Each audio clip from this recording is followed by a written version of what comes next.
Bonjour à toutes et à tous, bienvenue dans cet amphithéâtre, bienvenue évidemment à Marseille qui vous accueille comme il le faut. Vous savez que Marseille était très content que vous soyez ici avec ce congrès et on vous accueille avec la pluie. La pluie, c'est un événement ici. On avait un temps aride jusqu'à présent, donc c'est une façon un peu de saluer. Évidemment, il y a beaucoup d'embouteillages, c'est pour ça que cette salle pour l'instant commence de façon un peu vide, mais vous allez voir, ça va se remplir parce que le thème qui est abordé maintenant est un thème clé. Alors moi, je m'appelle Olivier Martoc, je suis correspondant de France Inter et France Info à Marseille. Et au-delà, quand hélas, il y a des catastrophes comme des inondations, nous sommes aujourd'hui en alerte orage et finalement très bien ici à l'abri pour cette seconde journée de travail. Petit rappel d'ordre technique, n'oubliez pas de mettre vos téléphones sur silencieux, mais gardez-les à portée car ils peuvent vous servir à poser des questions. Je me ferai un plaisir de relayer ces questions à nos invités qui sont sur le plateau. Ils sont 8 avec moi sur scène pour aborder la première thématique de la journée qui va nous plonger au cœur de la problématique du logement social puisqu'il s'agit des loyers avec un vrai paradoxe. L'objectif social voudrait qu'il soit le plus bas possible. L'objectif économique imposerait à l'inverse de le calculer en fonction des charges d'endettement, d'entretien, voire de réhabilitation et de développement du parc. Bref, c'est la quadrature du cercle. Alors pour faire le tour de la question, Christelle Dubos, députée de la Gironde, rapporteure de la loi Elan, est donc censée sur ce plateau défendre la politique du gouvernement. Christophe Robert, le délégué général de la Fondation Abbé Pierre, qui risque d'être un farouche contradicteur. Et bien sûr des professionnels du logement social. Marie-Christine Détraz, vice-présidente de l'Orient Agglomération, apportera la vision des collectivités locales. Amélie de Brabander, directrice générale de Lille Métropole Habitat. Jean-Pierre Choël, directeur général de Promocil. Vincent Mahé, secrétaire général de CDC Habitat. Daniel Chabot, membre du comité exécutif de l'USH. Et puis Yannick Borde, président de l'USAP et président de la commission prospective économique et financière de l'USH. À tous, bonjour et merci d'être avec nous ce matin. Alors on va tout de suite entrer dans le vif du sujet avec du concret et un premier reportage tourné par Seine-Saint-Denis Habitat.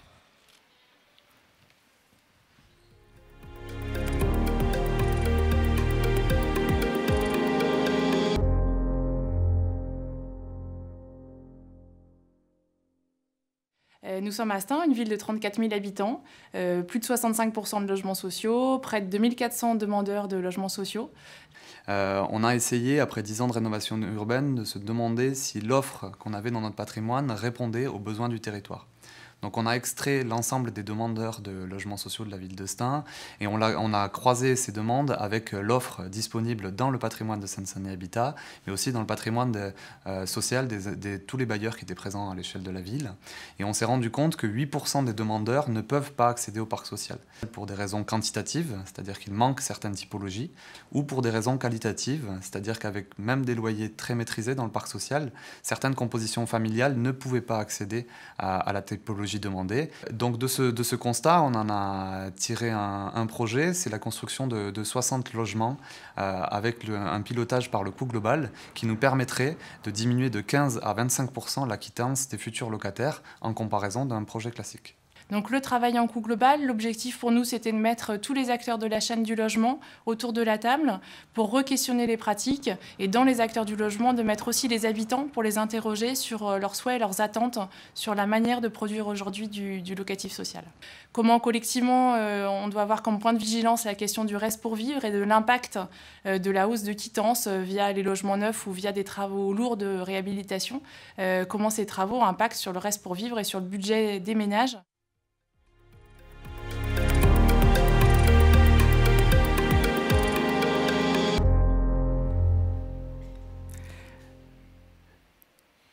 Yannick Borde, ce reportage met en évidence, s'il en était besoin, la première problématique des HLM, à savoir la paupérisation des populations qui s'adressent au logement social.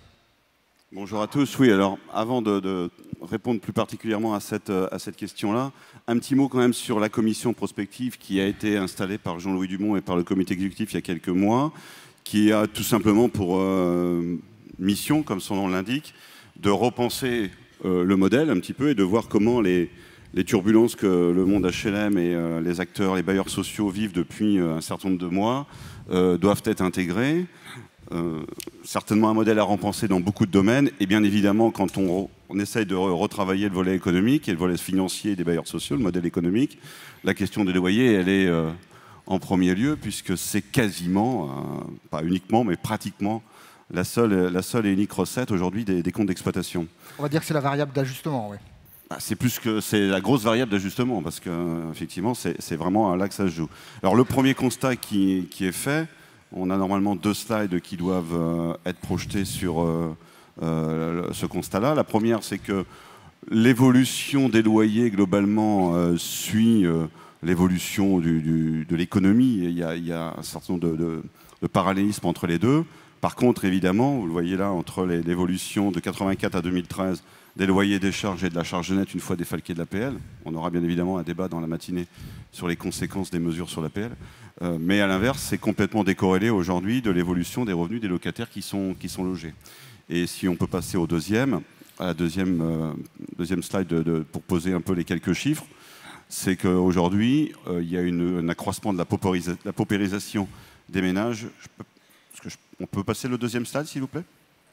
Puisque sur le premier décile des revenus, apparemment on ne peut pas le passer. On est pas de 84 à 2013, sur les premiers déciles, donc les populations les plus modestes, on est passé de 28% du parc à 53%, et si on est sur les 4, ça c'était pour les 2 premiers déciles, et si on est sur les 4 premiers déciles, on est de 42 à 70% de la population. Les voilà. Alors Yannick Borde, en fait le slide il est projeté derrière vous, on ne l'a pas nous en retour, bon mais voilà. Il était bien projeté, pardon. Je ne l'avais pas, excusez-moi. Voilà, donc on voit bien ici apparaître l'évolution de la population qui est logée. Et en même temps, ça fait partie de la mission, ça fait partie de l'ADN du mouvement social, du logement social, de loger les familles les plus modestes, les plus fragiles. Et on se doute bien que c'est quelque chose qui est une tendance lourde. À l'inverse, quand on commence à réfléchir sur la question de l'évolution des loyers, dans les travaux qu'on a commencé à mener, effectivement, on pourrait se dire qu'il est assez logique que les loyers soient complètement liés au niveau des revenus. Ils le sont indirectement, corrigés avec le mécanisme de l'APL, pour une partie en tout cas. Mais en même temps, on se rend bien compte que si la tendance, c'est de loger de plus en plus des familles à ressources modestes ou très modestes, et que le loyer serait calculé en fonction de ces revenus-là, le modèle économique des bailleurs sociaux ne semble pas fonctionner aujourd'hui, ou ne fonctionnerait pas. Et donc, si on tire vers le bas les recettes, en venant s'ajouter en plus à toutes les mesures qui ont été prises depuis 12 mois, on voit bien que là, le modèle économique, il n'y a pas besoin de faire énormément de projections pour se dire que la machine aura du mal à fonctionner et à tourner. Donc il y a une vraie problématique qui est posée, il y a un vrai sujet sur les loyers, c'est prévu à travers la loi Elan de travailler sur la question des loyers. On entendra peut-être des objectifs qui sont fixés dans ces ordonnances, avec l'objectif de ces ordonnances. Mais on voit bien que le modèle économique, là, il est quand même aujourd'hui très très fragilisé et très incertain. Alors justement, on va aborder tout de suite la question avec vous, Christelle Dubos. Juste avant de nous expliciter un peu le sens de la politique gouvernementale en matière d'aide à la personne via l'allocation unique, retour quand même en un mot sur ce premier acte du quinquennat qui a été vécu ici par la plupart des gens dans cette salle. C'est donc la baisse des APL comme une véritable déclaration de guerre. Ça, vous avez senti depuis tout à l'heure quand même, et depuis quelques jours que ça monte. Oui, merci. Oui, en effet. Alors, moi, je suis sur la question du logement et du PLF 2017 et 2018, puisque c'est de ça dont on parle. Et j'entends le Big Bang que l'on produit et que le gouvernement produit. Je crois qu'il faut aussi rappeler tout le travail que vous avez fourni et que nous avons fourni. Alors quand je dis nous, en tant que parlementaire, je suis parlementaire, je suis sur le législatif et pas l'exécutif. Le travail d'écoute, d'entente, de faire avancer les choses. Et c'est notre rôle aussi en tant que parlementaire de pouvoir amender les projets de loi de finances ou les textes tels qu'a été Elan sur des sujets qui nous semblent importants d'avancer et d'avancer conjointement avec vous. Donc ça, c'est la première chose. La deuxième chose... Vous avez amendé jusqu'à présent, vous avez écouté ce qui se disait, vous avez amendé justement de façon massive le texte originel qui était envoyé par les ministères? Alors oui, si on prend le projet de loi Elan, initialement donc 4 titres, 65 articles. Il sort de l'Assemblée nationale avec 180 articles. dont près de 300 amendements que j'ai déposés en tant que rapporteur, plus les amendements du groupe de la majorité, plus les amendements de l'opposition et sur lesquels nous avons beaucoup travaillé avec eux au niveau de l'Assemblée, mais également le ministère qui a travaillé avec eux sur des sujets tels que la mixité sociale, et on y reviendra aussi si vous le souhaitez. Donc oui, donc c'est un texte qui a évolué. Le Sénat a fait son travail, pareil, avec une étude de texte avec plus de 3000 amendements comme nous au niveau de l'Assemblée, et qui sort in fine avec de mémoire 265 articles Sénat, et la CMP conclusive, on arrive à un texte avec 234 articles. En fait, vous êtes en train de nous dire que vous travaillez la question, vous écoutez, tout à fait, et vous tenez compte de ce que vous entendez. Oui, bien évidemment. C'est notre rôle de législateur de pouvoir en effet amender et faire évoluer la loi. Et je crois que sur des textes aussi importants qui sont portés sur la thématique du logement, ce sont des textes qui sont structurants, qui engagent des moyens financiers et une orientation politique forte, et qui aussi a un impact, et on l'entend, et moi je l'entends en tant que rapporteur. Je n'ai pas fait que le travail au niveau, et j'entendais hier que c'était une loi qui était parisienne pour les franciliens. Je ne suis pas parisienne, je ne suis pas francilienne, je suis issue d'un territoire rural, et donc j'ai travaillé concrètement depuis plus d'1 an avec les acteurs de ma circonscription, département, et de la Nouvelle-Aquitaine, puisque mon département est sur la Nouvelle-Aquitaine. Et donc c'est un travail de long cours, d'écoute, travailler vraiment en amont du texte de loi, et je continue à intervenir, à venir, etc. Et à venir aussi sur l'ensemble des tables rondes dès lors que je suis invitée pour entendre. Et là, vous êtes invité. Juste un mot quand même sur la baisse de l'APL. Est-ce que vous étiez au courant? Est-ce que vous y attendez? On a eu l'impression que c'était tombé et que tout le monde découvrait cette mesure. À commencer par certains ministres d'ailleurs. Oui, alors je pense qu'en effet, on était sur nos débuts au niveau de notre travail législatif et du travail du gouvernement. La question de la baisse, en effet, a fait un remous, et longtemps. Et moi, je le comprends tout à fait aussi, et je pense que l'ensemble des parlementaires que nous sommes l'avons compris. La question, c'est maintenant comment est-ce qu'on continue à travailler ensemble.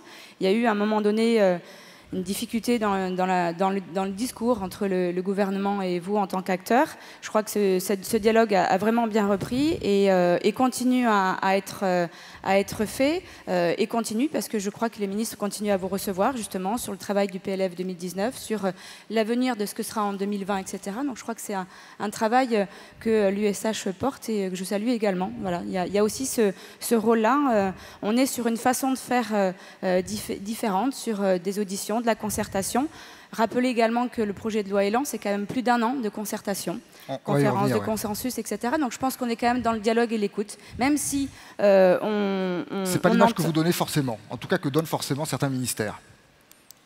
Alors je ne vais pas parler des autres ministères, je pense qu'on peut parler de M. Mézard de Normandie comme 2 personnes qui sont à l'écoute et qui ont laissé leurs portes grandement ouvertes et qui sont encore grandement ouvertes. Christophe Robert, sur cette baisse de l'APL, vous jugez ça comme catastrophique? Bonjour. Je pense qu'il faut regarder clairement les choses en face. Il ne s'agit pas simplement d'avoir un débat idéologique. C'est que, qu'est-ce que fait le gouvernement?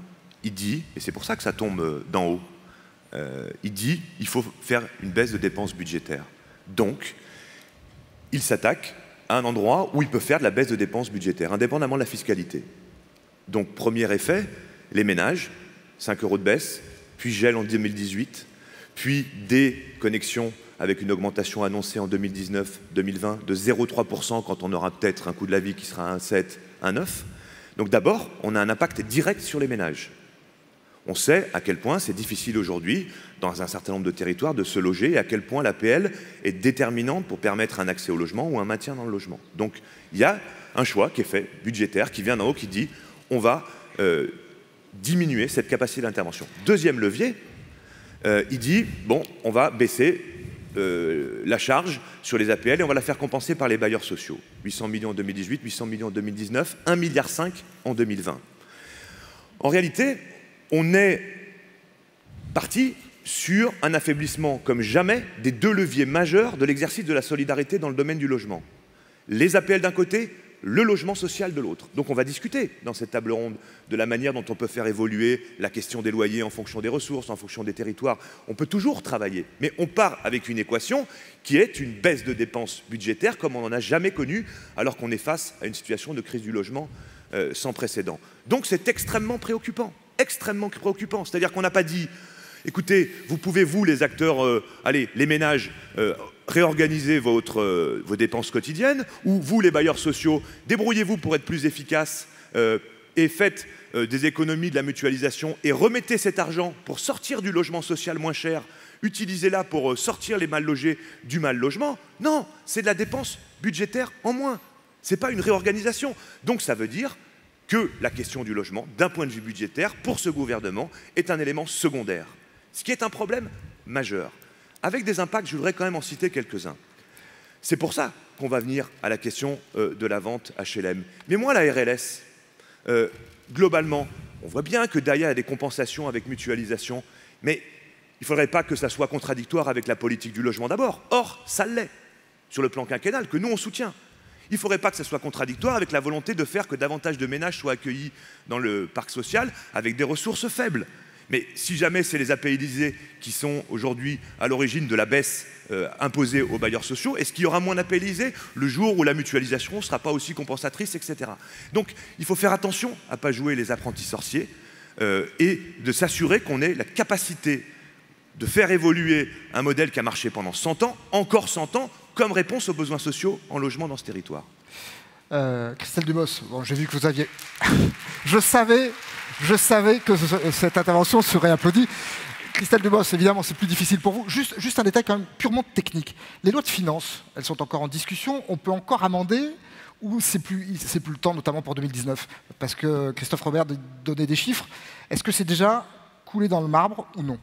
Alors, c'est absolument pas coulé dans le marbre. On commence juste, au niveau de l'Assemblée nationale, les auditions sont en cours par les rapporteurs pour avis sur les textes ou saisis sur le fond. Et puis, nous avons tout le travail en commission qui va commencer dès la semaine prochaine et dans l'hémicycle en suivant. Donc, c'est absolument pas fermé. Donc, c'est en cours. Donc, le travail est en cours. Je crois que monsieur sera reçu prochainement par ma collègue sur la question, en effet, cohésion des territoires et finances du logement. Donc, voilà. Donc, le travail continue. Juste, moi, je voulais rebondir sur la question de l'APL. Juste rappeler qu'à partir du 1er janvier 2019, on est sur une APL calculée en année N. Et jusqu'à présent, on était calculé sur une année N-2. Je prends un exemple. Je suis dans un logement, je suis salarié, j'ai mon calcul d'APL qui est calculé sur l'année N-2, sur lequel j'avais une activité professionnelle, j'ai une baisse de revenus, je me retrouve malheureusement au chômage, j'ai mon APL qui jusqu'à présent était calculé par rapport à mes ressources de N-2, alors que j'ai une baisse de revenus à ce moment-là, c'est à ce moment-là que j'ai besoin d'une APL. Donc on est vraiment sur un apport financier de l'APL au locataire qui en a besoin au moment où il en a besoin et éviter également après des trop perçus qui sont une problématique pour le locataire quand il faut rembourser un trop perçu d'APL. Donc on est vraiment sur cette question-là et de dire on doit adapter au moment où la personne en a besoin en fonction des revenus actuels et pas sur l'année N-2 puisque les situations changent et évoluent. Ça, c'est la première chose que je voulais rappeler. Et puis sur l'évolution de 0,3% par rapport au montant de l'APL, rarement il a été fait une inflation de l'APL liée à l'inflation du coût de la vie. Notre priorité et la priorité du gouvernement, c'est l'inflation et c'est l'augmentation par contre des minimums sociaux. C'est la revalorisation du prime d'activité, c'est la revalorisation de l'AH, c'est la revalorisation du minimum vieillesse. Ce sont des choses qui sont concrètes pour le citoyen et donc on est vraiment dans cette dynamique-là. Et puis prendre un peu de hauteur en disant... En effet, nous avons une ligne budgétaire qui est ici en baisse, mais en contrepartie, vous avez une ligne budgétaire qui vient alimenter. La réforme et la question structurelle, il faut la voir de façon transversale. C'est-à-dire qu'en effet, on a un projet de loi de finances, on a des réformes qui sont structurantes et de façon importante, dont il en fait partie. Mais à côté de ça, vous avez un plan pauvreté, vous avez un plan santé, vous avez un plan logement d'abord, etc. Et qui sont des outils et qui sont des moyens aussi financiers apportés en complément de toutes les structures qu'on est en train de retravailler. Donc la question de... Moi, j'aime bien utiliser l'image de dire on est en train de construire un puzzle. Chaque morceau et chaque élément de la réforme fait partie d'un d'une pièce de Pulse.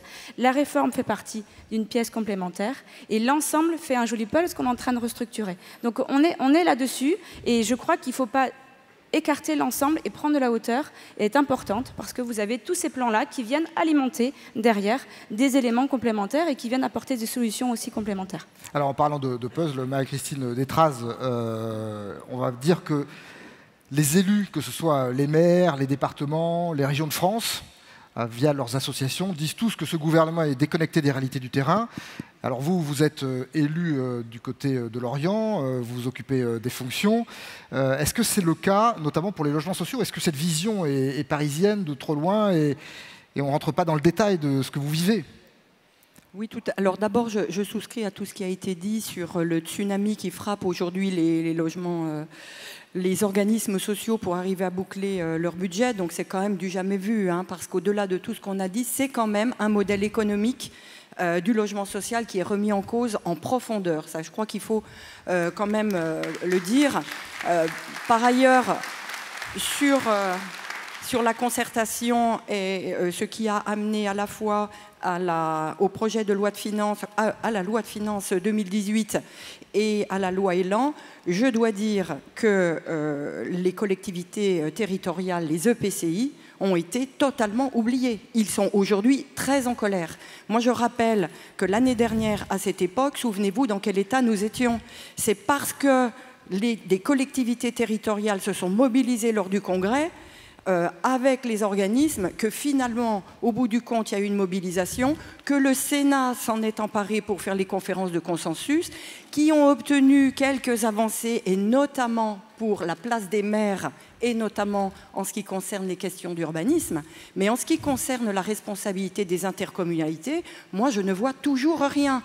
Or, les intercommunalités aujourd'hui, depuis des années et au fil des lois successives, loi Allure, loi égalité-citoyenneté, elles sont chefs de file des politiques du logement, elles en sont responsables, elles doivent rendre des comptes auprès de l'État de plus en plus, et notamment, j'en reviens à la question des loyers, aujourd'hui, pour une question qui nous préoccupe tous, la mixité dans le logement social, à savoir comment mieux répartir sur un territoire les personnes qui ont de faibles ressources. On a vu les chiffres, paupérisation, hein, pas seulement la paupérisation des gens qui demandent, l'augmentation du nombre de la demande, plus 21% de la demande de logement social en Bretagne cette année. Donc, un chiffre quand même qui nous préoccupe. Comment éviter qu'ils se regroupent dans les quartiers politiques de la ville?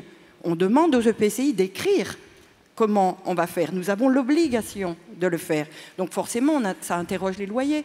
Les gens sont regroupés aujourd'hui au fil et à mesure des attributions dans les quartiers politiques de la ville. C'est parce que les loyers bas sont là. Comment mieux les répartir? Eh bien, il faut tout remettre à plat. Comment les organismes aujourd'hui, dans la situation qui a été décrite, sont capables de faire des bas loyers d'un côté, il faudrait qu'ils augmentent de l'autre. Donc, ce n'est pas si simple. Nous y reviendrons probablement. Malgré tout, c'est une équation quand même compliquée. Donc, les collectivités, qu'est-ce qu'elles font? Elles réunissent tout le monde. Nous réunissons les bailleurs. Nous finançons. Parce que quand l'État ne finance plus, eh bien finalement les aides à la pierre, il faut bien qu'il y en ait qui s'en préoccupent. Donc les collectivités, si je prends Lorient Agglomération, 36 millions d'euros sur 6 ans, 200 000 habitants, on n'est pas spécialement riche. On le fait, on garantit comme toutes les collectivités. Et par ailleurs, on écrit, donc voilà, on travaille avec les maires. C'est difficile, c'est compliqué.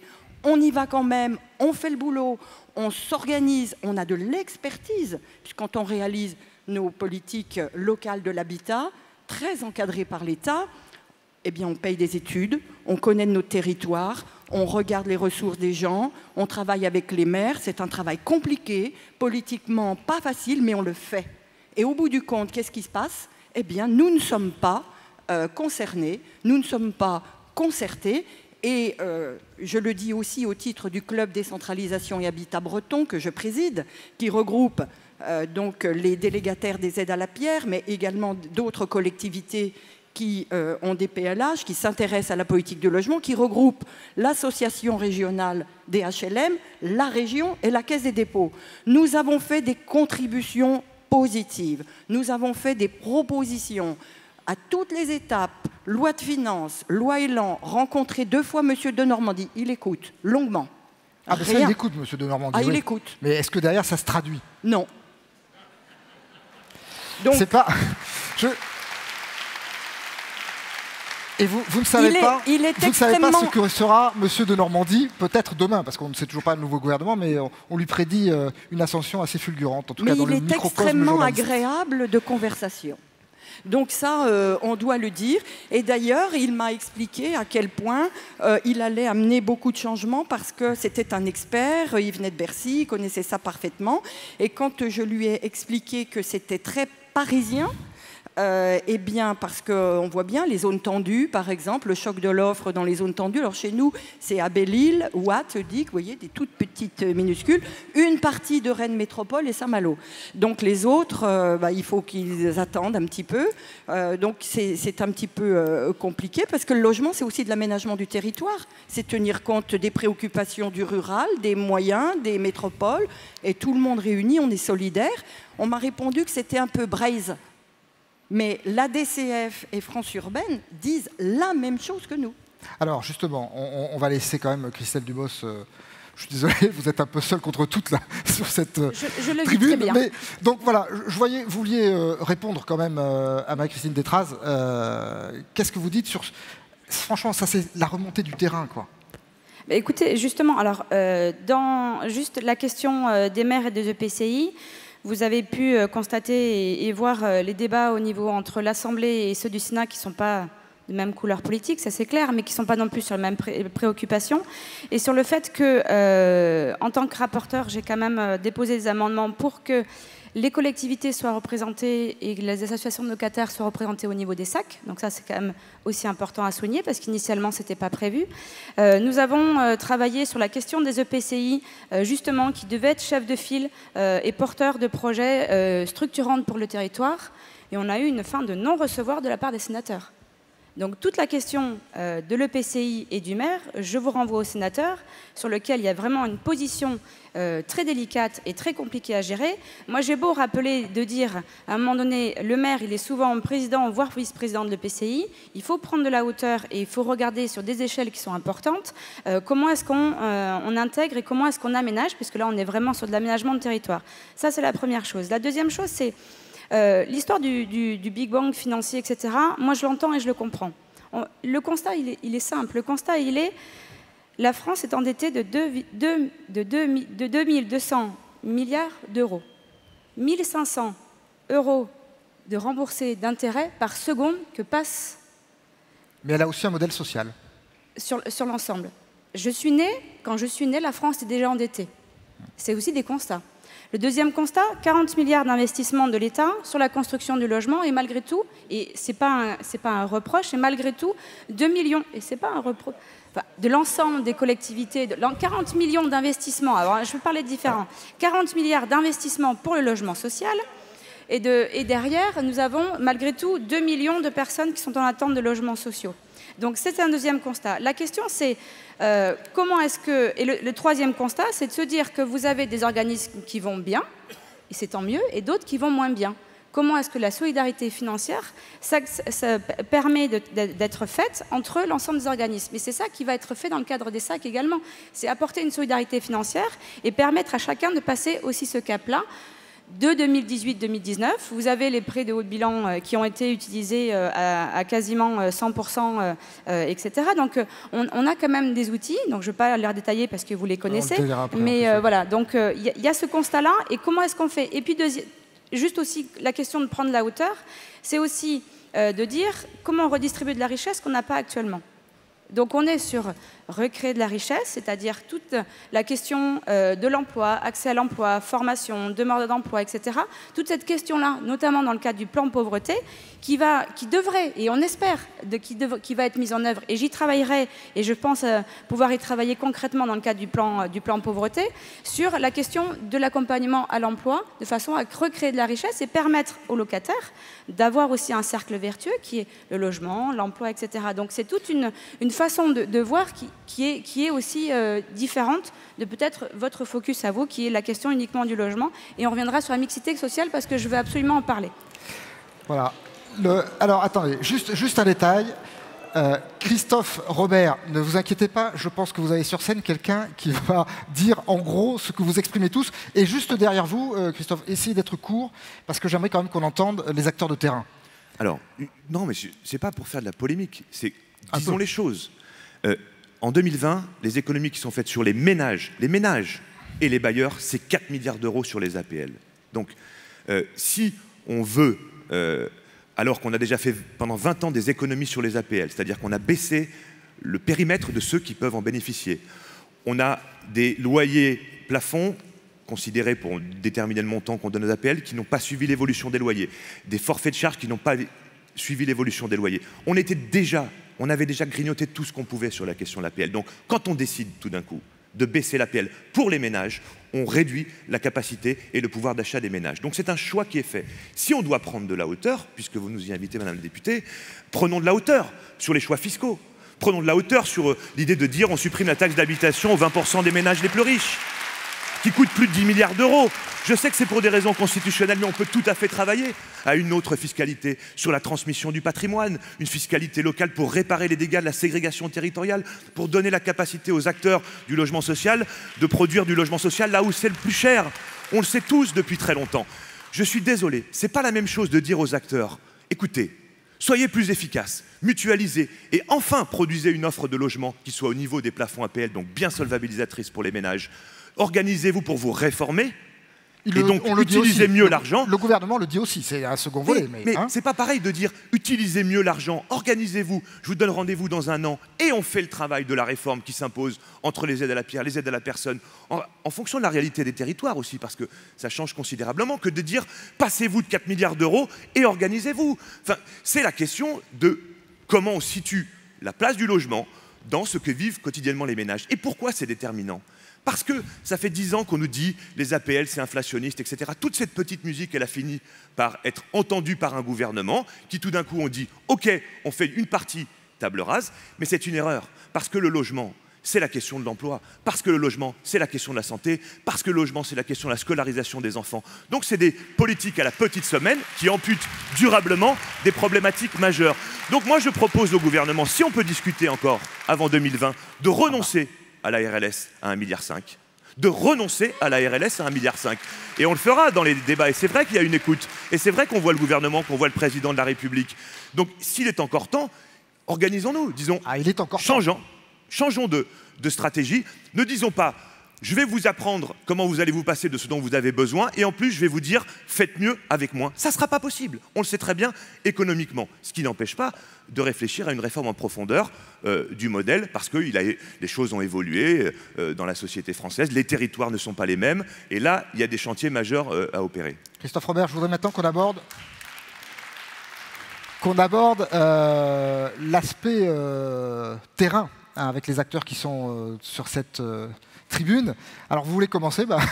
Allez-y. Juste à chaque fois, expliquez-nous d'où vous parlez. C'est important parce que comme ça permet de comprendre votre raisonnement. Un petit exercice de schizophrénie, je vais vous parler de Maubeuge. Jean-Pierre Choal, je suis le directeur général de Promocil. C'est un groupe HLM implanté à Maubeuge et Fourmies, dans le sud du département du Nord. Un territoire qui a été fortement choqué par la crise économique et sur lequel on loge énormément de ménages APLisés. Juste votre taille 15 000 logements. On représente 80% de l'offre de logements locatifs sociaux sur un bassin d'habitat d'à peu près 400 000 habitants. Donc des tailles jugées critiques, 15 000 logements, bassin d'habitat, je le redis, de 400 000 habitants. On loge un habitant sur 5 et donc le boulot est fait. Alors, on a été particulièrement, évidemment, shooté par la RLS et nous avons mobilisé l'ensemble des dispositifs de la Caisse des dépôts pour tenter de reconstituer les marges et pour pouvoir poursuivre l'action. Parce que, au-delà des échanges en altitude que l'on vient d'avoir sur le terrain, il s'agit d'avoir conscience de la charge et de la responsabilité qu'on a vis-à-vis de ce territoire. Et si effectivement on réfléchit d'un point de vue collectif à se sécuriser en travaillant et en se rapprochant les uns les autres, on veille à maintenir ce qui fait notre valeur ajoutée, c'est-à-dire la proximité du lieu de décision, du lieu de l'action. Hein. C'est comme ça qu'on est le plus efficace, c'est en étant plus près des populations et des collectivités locales. Donc nous avons, pour revenir sur les loyers, parce que c'est je crois, l'un des principaux thèmes de la table ronde, nous avons, lors de la première convention d'utilité sociale, mis en œuvre la remise en ordre des loyers et passer tous les loyers à la surface utile. Alors c'est un peu technique, mais c'est peut-être pas mal de discuter un petit peu de technique aujourd'hui, surtout à la veille d'une ordonnance qui n'est pas encore écrite sur une nouvelle politique des loyers. Et donc cette remise en ordre des loyers, qu'est-ce qu'elle a permis de faire au moment de cette CUS? Nous n'avons pas été nombreux en termes d'organismes HLM, en nombre d'organismes HLM à mettre en œuvre cette remise en ordre. Nous avons recalé les loyers plafonds par rapport à la qualité du service rendu. Ce qui manquait dans cette remise en ordre des loyers, c'était l'aspect mixité, de prendre des garde-fous dans cette remise en ordre, mais cependant, en matière de réponse technique, c'est peut-être à remettre sur la table. Il y a deux sujets, en fait. Il y a la baisse de la dépense publique, on a baissé l'APL, on a eu la RLS, mais le deuxième sujet, c'est traiter la plus grande pauvreté des gens qui rentrent chez nous. Aujourd'hui, chez nous, 80% des attributions, et c'est 80% de 1600 attributions par an, c'est en dessous des ressources PLAI. Et donc la question du loyer, elle se pose effectivement. Hein. Cependant, avec cette remise en ordre des loyers, aujourd'hui, nous n'avons que 4% de retard de paiement, moins de 4% de retard de paiement. Donc il y a des solutions qui existent sur les loyers, mais elles ont ses limites, d'autant plus que ces marges de manœuvre, elles ont été réduites par la RLS. Donc il y a une espèce d'équation compliquée aujourd'hui à réécrire. Il faut retisser par le dialogue, j'espère, sachant que cette ordonnance va être, je l'espère, j'appelle de mes voeux, et je crois qu'on est nombreux, à être le lieu où on va pouvoir rediscuter, tout en prenant en considération, effectivement, si on nous dit qu'il y a une nécessité de baisser la dépense publique, voilà, il y a des données dans l'équation, et puis il y a peut-être des variables aussi dans l'équation. Enfin, j'ai retenu ça. Hein. Et donc, ce que j'appelle de mes voeux, c'est d'ouvrir le dialogue, de commencer le dialogue pour écrire cette ordonnance. Il y a des outils qui existent, mais avec les limites de la viabilité du modèle économique, parce que, je le redis, en tant qu'organisme dirigeant sur le terrain, on a d'énormes responsabilités, on a une charge très, très, très importante. Alors, Amélie de Brabander, on va continuer ce tour de table. Juste une chose, vous êtes très nombreux à poser des questions, ne vous inquiétez pas, on va les voir s'afficher et je les poserai à nos invités, et évidemment, on répondra. Hein. Bonjour, donc Amélie de Brabander, moi je suis directrice générale de Lille Métropole Habitat, qui est l'office public de la métropole européenne de Lille, qui gère 33 000 logements, soit un peu plus du quart en fait, des logements sociaux de cette métropole, dont 2/3 du patrimoine est situé en quartier politique de la ville, et donc qui loge majoritairement des habitants de cette métropole qui sont bénéficiaires de l'APL, puisque ça représente aujourd'hui 62% de nos locataires. Donc évidemment avec un impact, j'ai envie de dire, maximum de la RLS, pour un organisme qui, depuis déjà un certain nombre d'années, est extrêmement soucieux du maintien du pouvoir d'achat de ses locataires, puisque nous pratiquons des loyers qui sont très en deçà de ce que nous autoriseraient les conventions APL en matière de loyer plafond. Hein. Donc c'est en gros 12% en dessous de ces loyers plafonds. C'est quand même un chiffre d'affaires de loyer non quittancé qui s'élève à 15 millions d'euros par an, et c'est loin d'être négligeable, puisque en gros l'impact de la loi de finances 2017 globale pour un organisme comme le nôtre, c'est quand même 10 millions d'euros dès 2018. Donc ça permet aussi de mettre en face des chiffres qui se font écho et qui peuvent dialoguer quand même aisément, je pense, dans la tête de chacun, et qui montrent à quel point effectivement l'impact économique de ces mesures est très important pour un organisme qui, pour autant, remplit pleinement, et ce depuis des années, sa mission de service public, au service des territoires, qui construit, qui produit de l'offre à l'échelle de la métropole, qui construit et qui réhabilite ses logements, et qui demain, forcément, même si, la même manière que ce qu'expliquait Jean-Pierre Choël, nous avons actionné les leviers qui nous sont disponibles, mais qui ne sont pas des leviers de compensation, qui sont bien des leviers d'accompagnement de ces mesures, Néanmoins, et ça pour n'importe quelle entreprise, vous diminuez demain, et c'est ce qui nous arrivera en 2020, de 10% le chiffre d'affaires d'une entreprise, et vous lui dites ça quasiment la veille pour le lendemain. Je ne sais pas bien dans le privé comment une entreprise peut, à équation constante, puisque nos activités, nos missions évidemment restent les mêmes, poursuivre de la manière dont elle le faisait jusqu'à présent. Et j'ai envie d'ajouter une chose, c'est que le plan pauvreté aujourd'hui met également en perspective des questions liées au revenu universel d'activité, et qui demain fusionnerait, le cas échéant, si les choses, en tout cas telles qu'elles se préfigurent aujourd'hui, devaient se concrétiser, l'APL aux autres prestations sociales, et qui, là encore, évidemment, auraient des impacts extrêmement importants sur le modèle économique et social des bailleurs sociaux, puisqu'aujourd'hui, nous, bailleurs sociaux, percevons directement l'APL, et que je rappelle que, évidemment, quand on a plus de 60% des locataires qui en bénéficient, c'est un quittancement que nous appelons un risque, qui est quand même maîtrisé, et qui nous permet là aussi de maîtriser, de contenir les impayés de loyer. Voilà, donc je voulais aussi attirer l'attention sur ce sujet-là, et je pense que j'aurai l'occasion de revenir ensuite sur les démarches plus concrètes. Christelle Dubos, juste cette équation technique là, qui est vraie, hein, qu'on entend remonter du terrain, à savoir, c'est bien beau de dire on va faire une somme globale forfaitaire, et dedans qui inclura plusieurs aides. Mais vous entendez là ce qui est dit, c'est-à-dire qu'effectivement, il y a une vraie problématique parce que les APL étaient touchés directement par le bailleur. C'est la première question que j'ai posée, moi, quand j'ai entendu parler en effet de cette globalisation de revenus. Et c'est la première interrogation que je me suis faite en me disant les aides au logement, comment est-ce qu'elles vont être versées directement aux propriétaires ou aux bailleurs? Et alors, qu'est-ce qu'on vous a dit à Bercy? Alors pour l'instant, rien n'est écrit. Voilà. Donc on est sur notre travail de législateur et faire remonter en effet les inquiétudes et la question de cette question-là qui sera à faire remonter. En effet, c'est un sujet majeur, donc sur lequel on va commencer à travailler dès lors que le sujet sera sur la table. Donc pour l'instant, voilà. Donc on est là-dessus. Ne vous inquiétez pas, il n'y a pas de souci. Et avant qu'on m'interpelle, c'est la première chose que je me suis dit. Vous avez vu qu'il y a des gens.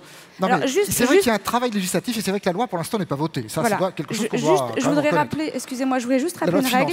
Voilà, je voudrais juste rappeler une règle, un peu de bienveillance. Merci. Monsieur, allez, votre voisin, pardon, s'il vous plaît. Allez-y. Vincent Mahé pour CDC Habitat, qui est un grand bailleur social que tout le monde connaît, ou croit connaître, donc je ne vais pas le présenter. Nous, évidemment, dans le climat actuel, on envisage les choses comme un bailleur. La situation des bailleurs, Madame l'a très bien rappelé, hein.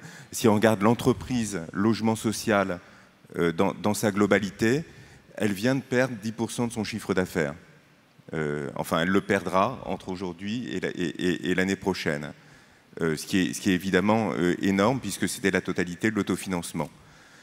Pour l'aider, parce que le gouvernement l'aide quand même, on a demandé à sa banque de lui donner des facilités de trésorerie. En résumé, la réforme, c'est ça. Alors évidemment, quand une entreprise vient de perdre 10% de son chiffre d'affaires et qu'elle en est à discuter avec sa banque de facilités de trésorerie, elle n'est pas dans une bonne situation. Et dans une situation comme ça, il faut évidemment actionner tous les leviers. Alors évidemment, nous, on essaie de le faire à notre niveau, en nous réorganisant. On fusionne cette année les 13 entreprises sociales de l'habitat qui formaient notre groupe en une seule, justement pour mutualiser davantage les moyens. On se réorganise. On le fait aussi en essayant de proposer à des offices, à des organismes, des partenariats qui leur permettent de s'adosser sur nos moyens tout en conservant leur autonomie pour répondre aux besoins ou aux engagements qu'ils ont pris envers une collectivité, enfin concrètement pour les aider à sortir des programmes ou mener des chantiers de réhabilitation. Et évidemment, il faut que, à côté de ce que chacun fait, chaque bailleur a décrit ce qu'il essayait de faire, il faut évidemment qu'on ouvre la totalité de la boîte à outils. Et donc, évidemment, dans ce contexte, moi, je trouve que toutes les pistes sont bonnes et sont à regarder. La piste de la mutualisation, bien entendu. La piste de la modulation des loyers, bien entendu. C'est aussi ce qui permet de prendre un peu de recul. Et peut-être d'ailleurs d'autres pistes comme la reconstitution de l'autofinancement des bailleurs. Alors ça, on va voir ça dans la seconde partie. Qui est bien un vrai sujet, et qui est peut-être pas encore, enfin, pour lequel on n'a pas suffisamment de levier. Alors pour revenir très directement à la question de la nouvelle politique des loyers, c'est-à-dire le sujet qui était introduit par le petit film, ça fait très longtemps qu'on en parle, à peu près depuis 15 ans, hein, toute la technocratie française s'épuise sur ce système, parce que c'est effectivement pas facile à monter et à bien monter. Je rejoins entièrement les chiffres qui ont été donnés en introduction. Et c'est vrai qu'il ne faut pas s'imaginer une seule seconde que par ce moyen, on va permettre en quelque sorte de faire payer les moyennement pauvres pour les très pauvres. L'équilibre n'est pas là. De même que, pour le dire aussi de façon un petit peu technique, ce n'est pas en augmentant un petit peu le supplément de loyer de solidarité qu'on donnera des marges de manœuvre suffisantes pour baisser les loyers à concurrence de ce qu'on attendait dans le film, et à concurrence des besoins de la frange de la population qui a le moins de moyens.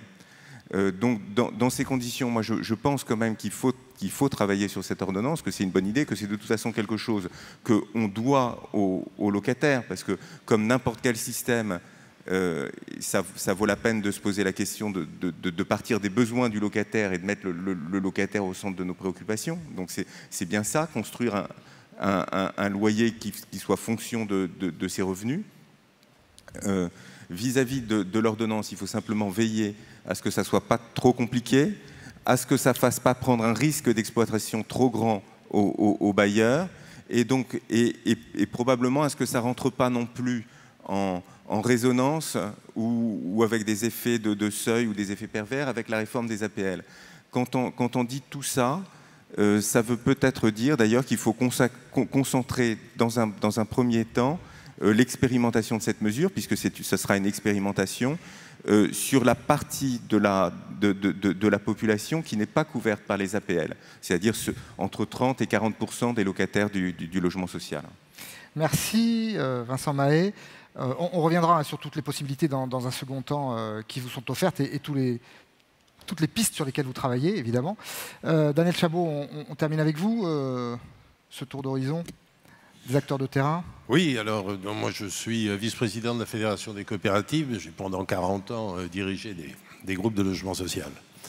Je crois que le temps est venu, et c'est la vertu des situations radicalisées, de regarder les choses un peu clairement. Madame Dubos nous disait tout à l'heure, la question c'est comment est-ce qu'on continue. Précisément, je crois qu'on s'arrête. On nous a abreuvé de lois de géomètres dans les dernières années. Il y a eu, je ne peux pas exactement, loi Boutin, c'était la loi Moll, il y a eu la loi Wartzmann de simplification de la loi, il y a eu la loi Allure, il y a eu la loi citoyenneté et égalité. Vous disiez, madame, 280 articles. Si on fait le total, on ne doit pas être loin de 1500 articles de loi dans les 5 ou 6 dernières années. Tout ça est bien. Je crois que 1500 articles de loi ne tiennent pas en face du chiffre simple que nous a donné Yannick Borde. Dans les 30 dernières années, corrigés de l'inflation, les revenus de nos acquéreurs diminuent de 10% et le prix des loyers augmente de 70%. Donc ce système, aujourd'hui, ne peut pas se poursuivre. De quoi est fait ce parc? Ce parc, c'est le stock, mais il y a le flux. Le flux, c'est les constructions neuves que nous réalisons chaque année, dont nous savons bien que dans ces 30 dernières années, à force de flux, elles ont fait le stock. Et c'est des opérations que nous avons tous avec beaucoup de professionnalisme, de rigueur, d'intégrité intellectuelle montée. Les prix des terrains étant contraints et souvent aidés par les collectivités locales, les prix techniques étant bien maîtrisés, dans des systèmes dans lesquels, même avec 15 ou 20% d'apport en fonds propres, on est pratiquement toujours obligé de caler le loyer au maximum autorisé, ce qui nous donne des comptes d'exploitation prévisionnels dans lesquels nous sommes en déficit pendant les 10 premières années, et nous ne commençons à récupérer les fonds propres qu'à la 30e année. Nous étions donc dans un état de tension globale extrême et qui ne saurait pas être dépassé. À cet état de tension globale, on vient d'ajouter, Christophe Robert l'a parfaitement expliqué, une bombe à neutrons qui fait voler en éclats la totalité de notre système d'exploitation.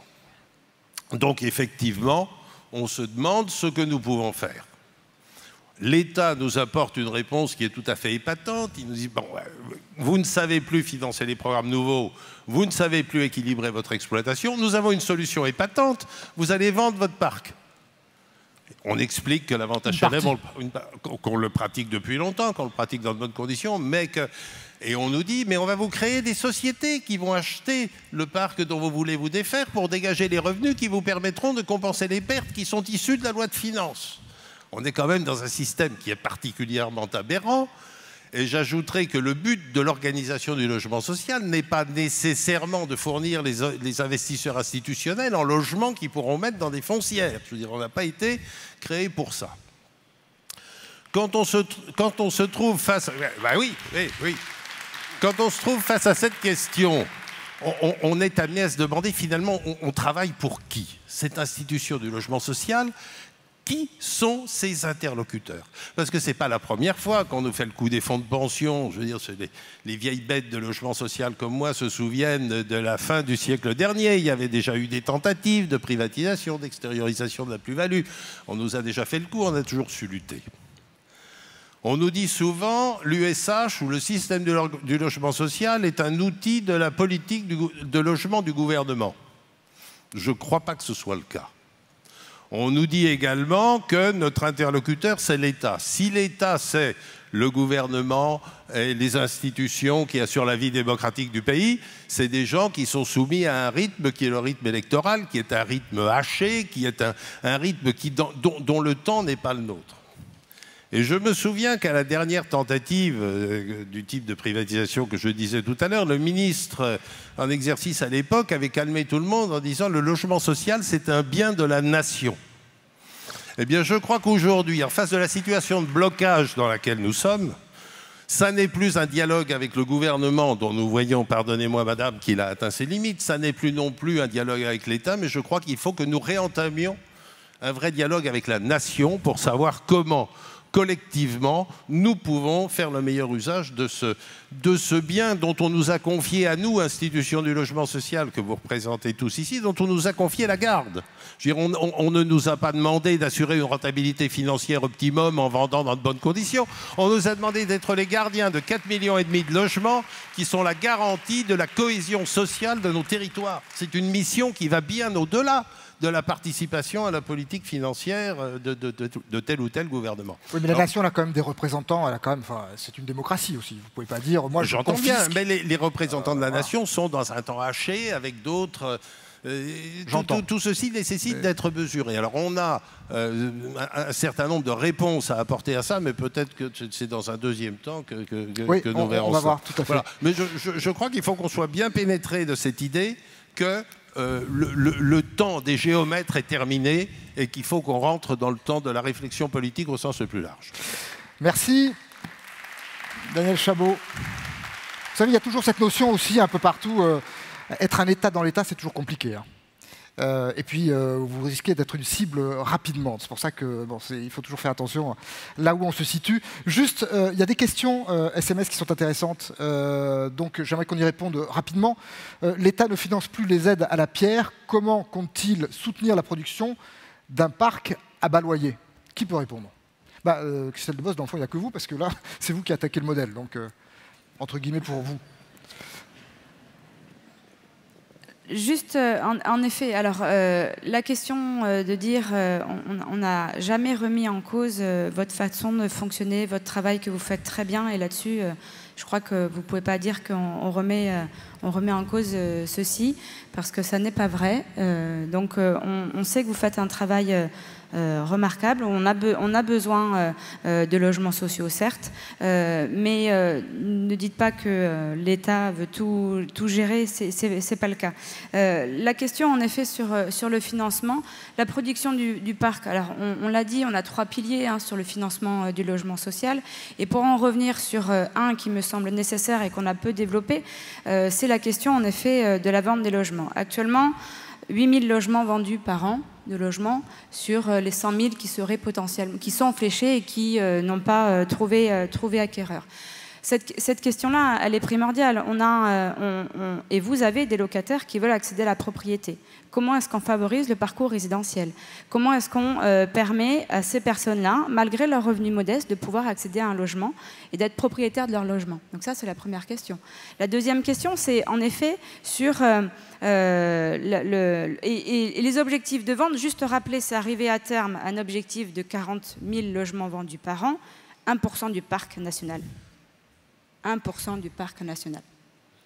Juste, donc on n'est pas sur une démesure complète de la vente du logement. Par contre, on permet, lorsqu'il y a de la vente, en effet, de pouvoir réinvestir sur de la nouvelle construction, sur de la réhabilitation, etc.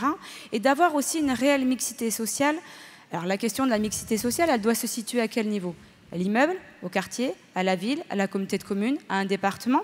Tout ça, ce sont des choses sur lesquelles, vous, en tant qu'acteur, vous pouvez le travailler. Et il n'y a aucune notion qui est applicable. Et c'est en effet le travail du quotidien et de terrain qui nécessite cette réflexion entre vous. Enfin, je veux dire, en aucun cas, l'État ne s'immisce sur quelle est l'échelle pertinente de la mixité sociale. Donc on est vraiment sur ce chemin-là. Et derrière, la mixité, c'est en effet la vente. Vous pouvez avoir des lieux de vie, résidence, quartier, peu importe, etc., où vous aurez des gens qui sont en accession à la propriété, des gens qui sont sur de la location, avec toute la question du plan du logement d'abord. En effet, le logement est important pour se structurer, se ressourcer et avancer, etc. C'est le cercle vertueux. On est sur cette politique-là. Donc il ne faut pas décloisonner l'ensemble, mais avoir une vision globale. Je vais vous demander tous d'être assez rapides, parce que comme il y a pas mal de questions... Oui, précisément, je pense qu'effectivement, maintenant qu'on a discuté de la fragilisation du modèle tel qu'il a fonctionné, on fragilise les 2 leviers de la solidarité, les APL et le logement social. La question, c'est la cohérence. Qu'est-ce que veut faire le gouvernement en matière de logement social, en matière d'accès pour les personnes les plus défavorisées, puisque c'est l'objet de cette table ronde? Si on a une réforme qui conduit à moins prendre d'APLisés, c'est une mauvaise idée. Si, je ne dis pas que ça sera le cas, je dis qu'il faut faire attention. Si on a une réforme qui ne permet pas plus qu'aujourd'hui de produire du logement social à baloyer dans les territoires où c'est cher, où le foncier est cher, attractif, etc., ce n'est pas une bonne idée pour la ségrégation territoriale. Si on a une réforme qui conduit les opérateurs à moins réhabiliter qu'à produire, parce qu'on sait que les produits du loyer, c'est ce qui assure la sécurité du modèle économique dans le long terme, ça a été dit, c'est la matrice. Et donc, si on renonce à des réhabilitations, ce serait évidemment pas une bonne idée. Si on a une réforme qui conduit à une décroissance du parc, c'est-à-dire que le nombre de logements sociaux vraiment mis en location diminue parce qu'on en vend, ça serait pas une bonne idée. Alors, ceci dit, la question de l'APL accession est une bonne idée. La question de l'accession sociale à la propriété est une bonne idée. Et dans ce cas-là, remettons l'APL accession que vous avez supprimée l'année dernière. Donc, je pense qu'il y a une question de cohérence. Et un dernier point, vraiment, c'est pas pour faire de la polémique de base. Le logement d'abord que vous citez, prenons juste un exemple. L'objectif du gouvernement de 40 000 PLAI. C'est quoi le problème avec le PLAI? C'est que pour qu'il soit vraiment efficace pour les ménages les plus pauvres, et ça marche, nous on en finance aussi à la Fondation Abbé Pierre directement, pour qu'il soit efficace, il faut qu'il soit à des niveaux de loyer qui renvoient au plafond APL. Donc, il faut injecter des moyens financiers. Pour sortir tous les PLAI que veut le gouvernement, c'est-à-dire 40 000 aujourd'hui au plafond APL, ça coûte 300 millions d'euros. Alors après, on peut dire, organisez-vous, pensez à des choses, travaillez avec des économistes, mais ça coûte 300 millions d'euros pour équilibrer le système. D'où que vienne l'argent. Donc, sincèrement, la question qui nous est posée, c'est qu'est-ce qu'on veut faire avec cette réforme? Eh bien moi, je vais vous dire, le sentiment que j'ai, mais on a eu l'occasion de le dire au président de la République, je n'ai pas de problème pour le dire là, c'est qu'on n'a pas dit d'abord qu'est-ce qu'on veut faire. On a dit qu'il faut d'abord baisser la dépense budgétaire Et ensuite, on a dit organisez-vous avec ça pour faire ce qu'on vous demande de faire. Je pense que c'est extrêmement compliqué. C'est pour ça que je pense qu'il faut renoncer à la RLS. Rapidement, oui. Yannick Borde. Oui, très rapidement, parce que moi je suis chargé de piloter ce groupe de travail qui doit, je l'espère, produire des choses. Je pense que pour ne pas se tromper dans une orientation, il faut partager quand même un peu le diagnostic de départ et les points de départ. C'est un groupe de travail ou un lobby? C'est un groupe de travail. On verra après s'il peut se transformer, s'il peut avoir d'autres rôles, mais c'est un groupe de travail et l'USH est un partenaire qui doit, alors on peut peut-être parfois l'appeler lobbying, mais je pense que c'est d'abord être source de propositions sur un certain nombre de choses plutôt que défendre des modèles dont on voit bien qu'ils ont malgré tout, pour certains de leurs paramètres, besoin d'évoluer. La première chose, c'est que si on est tous d'accord pour constater, pour dire, et je pense que là il n'y a pas trop de débat, qu'aujourd'hui on accroît la paupérisation du parc, bon, c'est déjà une donnée importante. La deuxième chose, c'est que les recettes des bailleurs sociaux, elles sont quand même depuis un certain nombre de temps percutées par le gel des loyers, par la RLS. Et tout à l'heure, j'ai rebondi peut-être quand vous avez dit que c'était la variable d'ajustement. Moi, je ne suis pas sûr que quand on a une recette qui représente quasiment l'intégralité d'un compte d'exploitation, ça puisse être une variable d'ajustement, parce que ça devient extrêmement dangereux, extrêmement problématique. Donc c'est vrai que on doit se mettre d'accord avec le gouvernement et ceux qui veulent faire évoluer un certain nombre de choses sur le fait qu'il faut aujourd'hui sécuriser les recettes d'exploitation des bailleurs sociaux. Et puis sur les mesures qui sont proposées, la comptabilité, elle a d'un côté le court terme et de l'autre côté le long terme. C'est l'exploitation et l'investissement. Et moi, je ne crois pas à ce qu'on finance par des mesures de long terme des impacts de court terme. Il y a une temporalité qui est complètement différente. Quand vous êtes aujourd'hui sur les RLS, c'est un impact immédiat. Quand vous êtes sur la vente HLM, sur lequel je redirai un tout petit mot, et sur des mesures d'amélioration d'accès au financement ou d'étalement de la dette, vous êtes sur des impacts de long terme. Donc effectivement, sur une période qui est assez longue, tout ça ne peut absolument pas économiquement se compenser.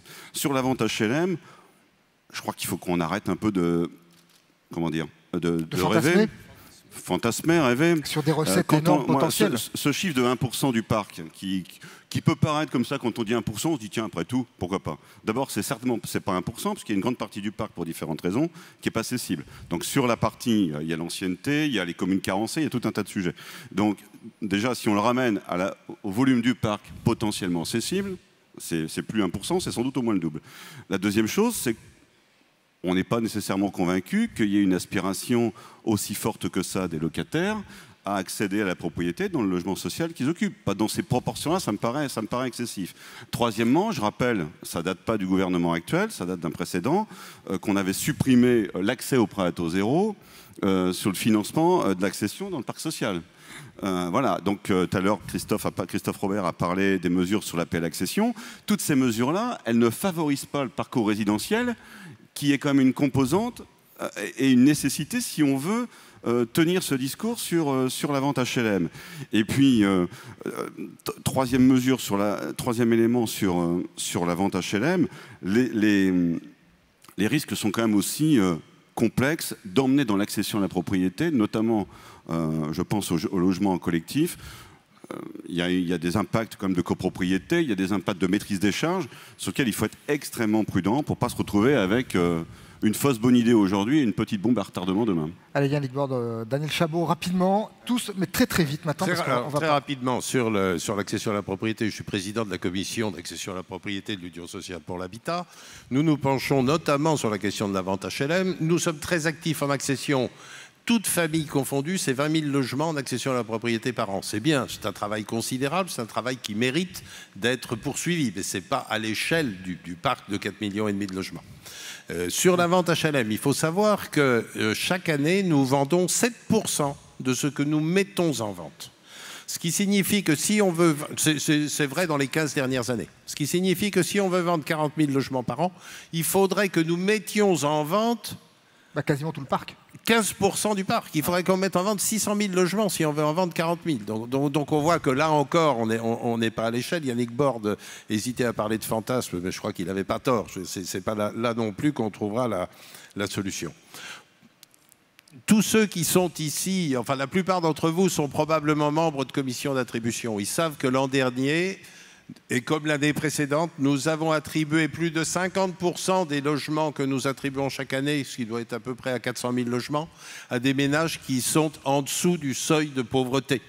Donc, qui par définition ne peuvent pas acquérir la propriété. Mais, on voit bien la limite du modèle qui nous est proposé. Alors, sur la réduction du loyer, c'est la dernière, ou c'était la dernière question tout à l'heure, on parlait du financement de la construction neuve et du financement de la réhabilitation thermique.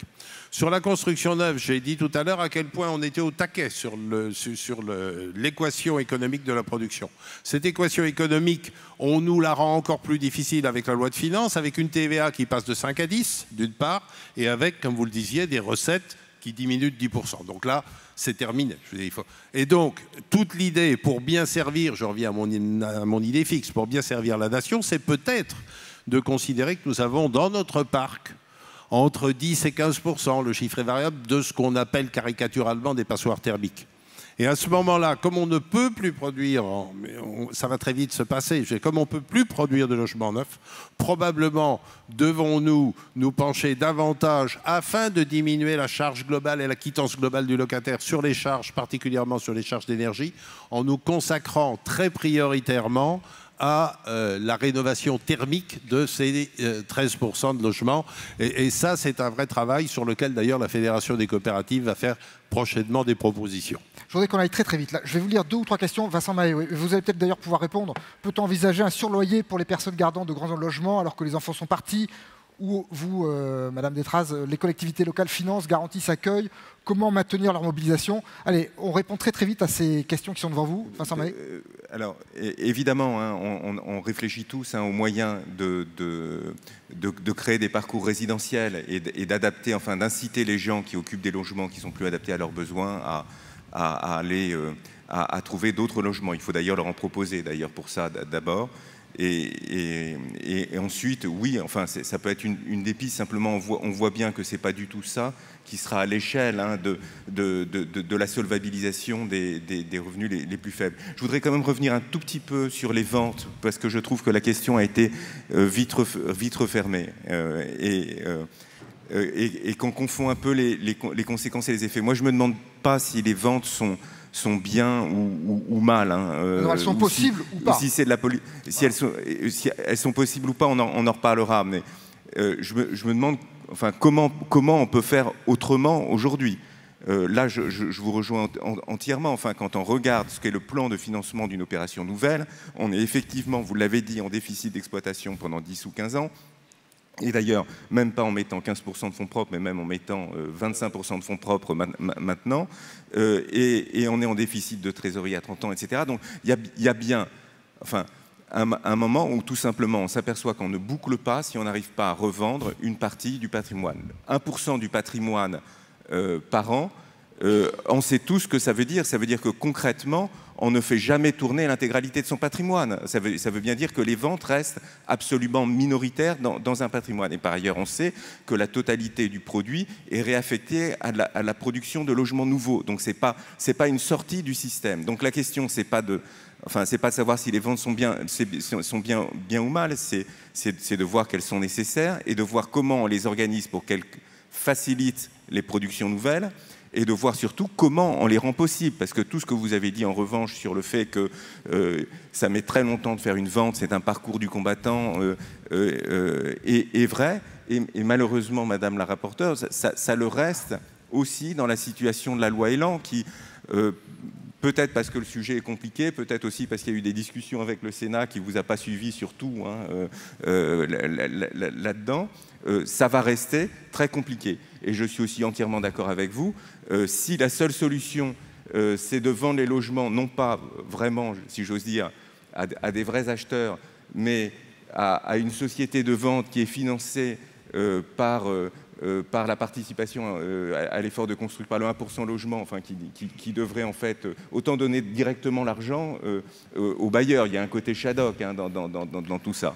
Donc, à la fin, le vrai sujet, c'est nous allons devoir vivre avec les ventes, rendons-les possibles dans la réglementation, organisons-les, voyons comment on s'assure que le produit de ces ventes va à la production de logements nouveaux, Mais intégrons cette variable parce que sans ça, économiquement, on n'y arrivera pas, tout simplement. Allez, on va poursuivre parce que je voudrais qu'on aille... on a fait un constat là sur les loyers, je voudrais qu'on soit un peu dans le prospectif. Maintenant, bon, je vais résumer et schématiser. Les ménages locataires sont donc de plus en plus pauvres. C'est le constat qu'on a eu dans ce premier tour de table. Il faut donc consolider les aides à la personne afin de permettre une maîtrise des loyers. Ça, c'est le second pan. Et en même temps, le gouvernement, et là je reprends ce que dit Christelle Dubos, appelle le logement social à réinventer son modèle, à faire comme partout des efforts. Et c'est ce qui se fait un peu partout en France. Alors on va avoir une illustration avec Claire-Sienne Logirem.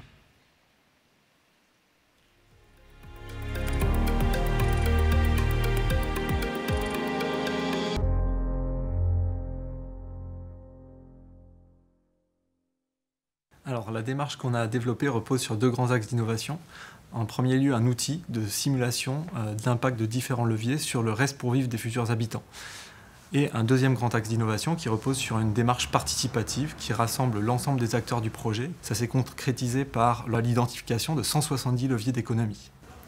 Donc ces 170 leviers, ils interrogent le procédé constructif de l'immeuble, ils interrogent la performance environnementale et l'opportunité d'aller vers certains labels, et ils interrogent des notions de vivre ensemble et la mise à disposition d'équipements collectifs, comme par exemple une buanderie collective, a-t-elle un impact sur les futures quittances? Logirem est une société qui intervient sur le pourtour méditerranéen où le coût du foncier est assez élevé, voire très élevé.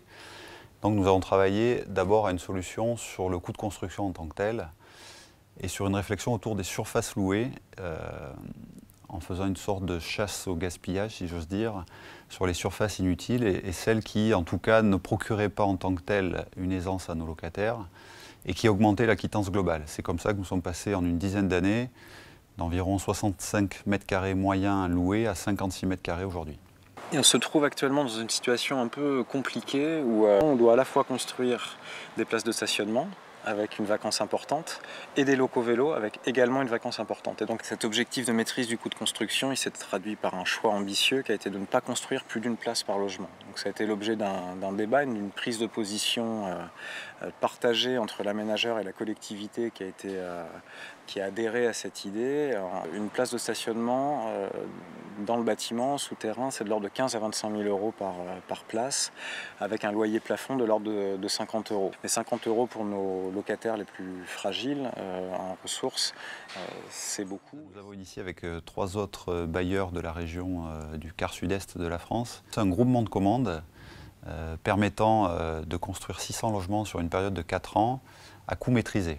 L'objectif de cette mutualisation est une baisse de 15 à 20% du coût travaux et surtout un délai de livraison optimisé puisque très concrètement la première opération qui a été livrée chez Logirem en tout cas a permis une livraison en 9 mois à compter du permis de construire purgé, ce qui est assez exceptionnel en matière de maîtrise de délai de chantier.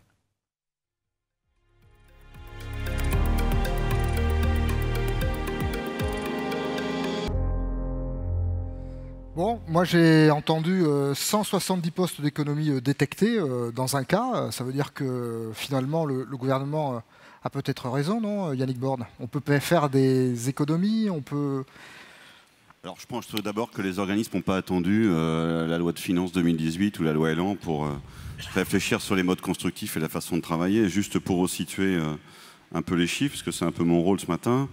Les logements, le coût mesuré des logements a cru énormément sur la période 2000-2009, pardon, parce qu'on était passé à peu près d'un coût de construction moyen de 80 000 à 130 000. Et après, il s'est avéré qu'aujourd'hui, quand on regarde les données, il ressort stable, mais c'est une stabilité tronquée puisque ça s'est accompagné de surfaces moindres. Ça a été dit par un des 2 personnes dans le film en disant qu'il avait diminué, je crois qu'il indique 65 à 56 mètres carrés la surface moyenne des logements construits. Donc on voit bien qu'il y a une maîtrise certes du coût et les organismes n'ont pas attendu les lois récentes pour innover et travailler sur ce volet-là. Et quand on redécompose, alors pas les 130 ce coup-ci, mais les 2 grandes familles de coûts, c'est-à-dire d'un côté le coût de construction, de l'autre côté le coût du foncier, les coûts de construction ont augmenté au cours des dernières années de l'ordre de 15%, au cours des 10 dernières années, et le foncier de l'ordre de 50%. Bien évidemment, derrière tout ça, les données, elles sont à prendre avec un peu de précaution parce qu'il y a des très grandes disparités régionales, notamment sur le foncier, et sans doute encore des améliorations à apporter. Après, la loi Elan, sur laquelle on va sans doute revenir, parce que sur ce volet-là, elle amène un certain nombre de possibilités, sur la simplification des normes, sur les certain nombre de choses. Sur le foncier, moi j'ai un peu l'impression que c'est quand même une énième loi suivante sur le foncier. Les précédentes avaient déjà eu les mêmes objectifs, alors avec des outils différents. Elles n'avaient pas vraiment marché. Donc on va voir, celle-ci, il faut se l'accaparer et essayer de la faire tourner. Ce que je pense quand même malgré tout, c'est que loger moins cher à partir du coût de production, c'est certainement une des parties de la solution, mais ne rêvons pas trop non plus sur la capacité, à partir de ce seul paramètre-là, à avancer assez significativement dans l'objectif. Christelle Dubos, La République En Marche dit souvent, alors on lance des processus, on examine si ça fonctionne, et puis après on tire le bilan, et puis si ça marche, bah, on maintient, si ça ne marche pas, on revient en arrière. Est-ce que c'est un peu, avec la loi Elan, ce que vous avez projeté comme méthodologie ? C'est un peu réducteur de dire que c'est que La République En Marche qui fait ça. Je voulais juste rappeler que notre travail de législateur, c'est d'évaluer et contrôler la loi. Et en tant que rapporteur, moi, sur le projet de loi Elan, d'ici 6 mois, je vais demander à faire un rapport sur l'application de la loi, concrètement, et comment est-ce qu'on applique la loi, comment est-ce qu'elle est appliquée, quels sont les décrets qui sont sortis, comment est-ce qu'ils sont sortis, comment est-ce qu'ils s'appliquent sur les territoires, et de faire une évaluation, parce que c'est notre rôle, l'évaluation et le contrôle. Et c'est là-dessus, par contre, que là, je rejoins La République En Marche, et sur le travail que l'on fait à l'Assemblée, sur la réforme de l'Assemblée nationale, justement, et comment est-ce qu'on garde ce temps-là, qui est actuellement, je dirais, minime sur le travail des députés, mais depuis des décennies. Donc, comment est-ce qu'on revalorise la question de l'évaluation et le contrôle. Et juste pour une petite aparté, la première loi que l'on est en train d'évaluer et de contrôler dans le cadre de la loi de la commission économie dont je fais partie, c'est la loi Macron. Voilà, juste pour dire qu'on commence par nous-mêmes, donc on va jusqu'au bout. Donc ça, c'était pour dire ça. Sur le coût de la construction, et juste rappeler les nouveaux dispositifs, on efface la foncière publique solidaire telle qu'elle existait jusqu'à présent, qui était un dispositif qui ne fonctionnait pas, et on a entièrement réécrit la question de la foncière publique solidaire de façon à pouvoir maîtriser le coût de l'achat, mutualiser des moyens, etc. Deuxièmement, nous avons, et ça je ne vous ai pas entendu le dire, mais je pense que c'est quand même quelque chose, même ce qui va à l'encontre peut-être de certains lobbies dont je vais parler, qui seront les architectes, sur la question de la loi MOP, concrètement, et du concours d'architectes aussi, sur lequel on revient en fait qu'il soit facultatif, puisqu'il l'était à partir de 2014-2016, je ne sais plus, j'ai un trou de mémoire. Ça rajoute des coûts ? Comment ? Oui, ça a rajouté des coûts, bien évidemment, ça a rajouté des coûts, ça a rajouté du temps dans la construction, dans le permis de construire, dans la globalité du projet qui mettait plus de temps et qui avait un coût supplémentaire de façon importante, donc ça c'est une chose aussi. Et deuxièmement aussi sur les recours abusifs au permis de construire, sur lequel on apporte des sanctions et éviter aussi ces procédures-là qui vont à l'encontre de la construction dans sa globalité. Donc il y a aussi des choses et des outils dans l'ensemble du texte Elan qui me semble important aussi à valoriser pour vous aider et favoriser aussi votre travail au quotidien, qui est la construction, qui est l'aménagement, et rapidement aussi peut-être préciser qu'on vous ouvre sur de nouvelles compétences sans obligation de création de filiales. Donc allez-y, faites de l'aménagement, travaillez sur des projets conjoints avec une école, du commerce, du logement. Comment est-ce que vous pensez et comment est-ce que vous aménagez les territoires de demain ? Christophe Robert, moi j'ai été frappé dans le reportage par la personne qui dit on a réduit les surfaces. Et puis au-delà de ça, est-ce qu'on va devoir faire des arbitrages entre le coût, la qualité, réduction des surfaces, on a vu, pour entrer dans les enveloppes qui sont plus contraintes? Et ce serait inacceptable. Oui, moi, je ne suis pas constructeur, donc par contre, peut-être vous faire partager l'expérience, nous, vis-à-vis des personnes qu'on accompagne en difficulté de logement, des personnes qui ont des faibles ressources, ou dans les financements que nous, on octroie pour la production. On voit bien, mais ça a été dit, comment on peut réduire les coûts. Il y a la question du foncier, donc il y a la question du rôle des collectivités, du rôle de l'État, qui peut être posé. Pour pouvoir sortir du logement pas cher, il faut aussi des plans de financement optimisés. Je n'y reviens pas, mais c'est quand même l'apport de la puissance publique qui permet de dire on va baisser ou pas le niveau des loyers. Hein, c'est un équilibre, il n'y a pas besoin d'être grand économiste pour comprendre cette logique-là, c'est fondamental. Après, je pense qu'il y a une réflexion sur la question du coût global pour les ménages à court, moyen, long terme. Et je pense que nous, ce qu'on voit en tout cas, c'est la difficulté sur l'augmentation considérable des coûts des charges. C'est-à-dire que le loyer, on vient d'en parler, pour sortir des coûts optimisés, mais la question des charges. L'énergie continue d'augmenter considérablement et vient amputer énormément le pouvoir d'achat des ménages sur leur volet coût du logement. Donc ça veut dire que c'est une attention qu'on doit avoir particulière, et c'est pour ça que je revenais tout à l'heure sur la question des enjeux de réhabilitation, de rénovation, et d'intégrer les coûts d'usage en quelque sorte, au final, pour les personnes. Et on voit, nous on participe au financement de 600 logements par an, de logements très sociaux, donc type PLAI, mais avec de la maîtrise d'ouvrage d'insertion, donc par le secteur associatif. Et l'analyse qu'on fait, c'est que si vraiment on optimise au maximum sur la question des charges et des coûts d'usage, et apprendre aussi à utiliser le logement, pour des ménages pauvres, ça peut être 900 € par année d'économie par unité de consommation. Donc c'est considérable. Donc nous, on pense quand même que c'est l'essentiel aujourd'hui du travail qu'on peut faire. Et puis je voudrais attirer quand même votre attention sur la question des abonnements aussi. On vient le 1er août de voir augmenter l'abonnement de 3 kWh, c'est une faible quantité d'énergie, qui est passé à 75 € annuels contre 53 € avant. Et on voit que ça, pour les ménages qui ont des très faibles ressources, ça a un impact considérable. Donc pour nous, le chantier, il est beaucoup autour de ces coûts des charges. Marie-Christine Détraz, vous avez entendu, on vous dit aussi dans la loi Elan, dans le fond, soyez aussi un peu aménageurs, commencez à mettre des commerces. De toute façon, que ce soit les collectivités locales ou les organismes n'ont pas attendu ni la RLS, ni la loi Elan, ni rien pour se mobiliser pour le logement. C'est vraiment leur ADN. Donc, que ce soit au niveau de la vente, je reviens juste quelques secondes, en Bretagne, évidemment que c'est un sujet qui n'est pas tabou. Nous en mettons plus de 1000 en vente tous les ans. On en vend péniblement 250 parce qu'il n'y a pas les acheteurs. Donc, de toute façon, c'est comme ça. Ça ne peut pas être le nouveau modèle économique salvateur des équilibres des logements. Moi, je voudrais juste rappeler que nous faisons des efforts considérables. Aujourd'hui, pour sortir un logement, en Bretagne, c'est 14% du financement qui est apporté par les collectivités locales. 2% par l'État, demain zéro, il l'a annoncé. Tout le reste, c'est soit des emprunts qu'il faut rembourser, soit donc un apport direct. C'est quoi les fonds propres? C'est les locataires. Il ne faut jamais oublier que le financement du logement social, aujourd'hui, c'est d'abord et avant tout les locataires. Donc ça, il ne faut quand même pas l'oublier.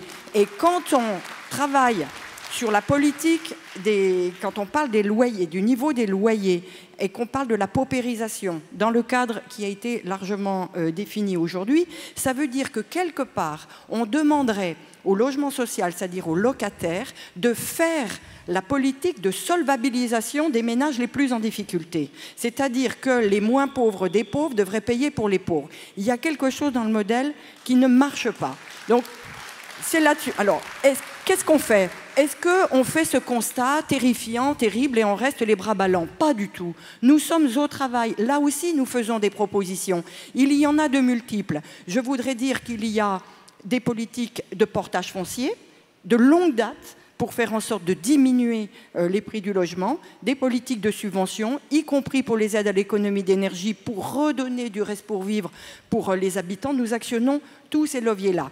Il y a aussi des expérimentations. Je voudrais citer Rennes Métropole, qui a mis en place, qui est en train de mettre en place le loyer unique. Je voudrais dire aussi que les collectivités, avec les organismes HLM bretons, aujourd'hui commandent une étude mutualisée entre tous pour mettre à plat la question de la politique des loyers, sans tabou.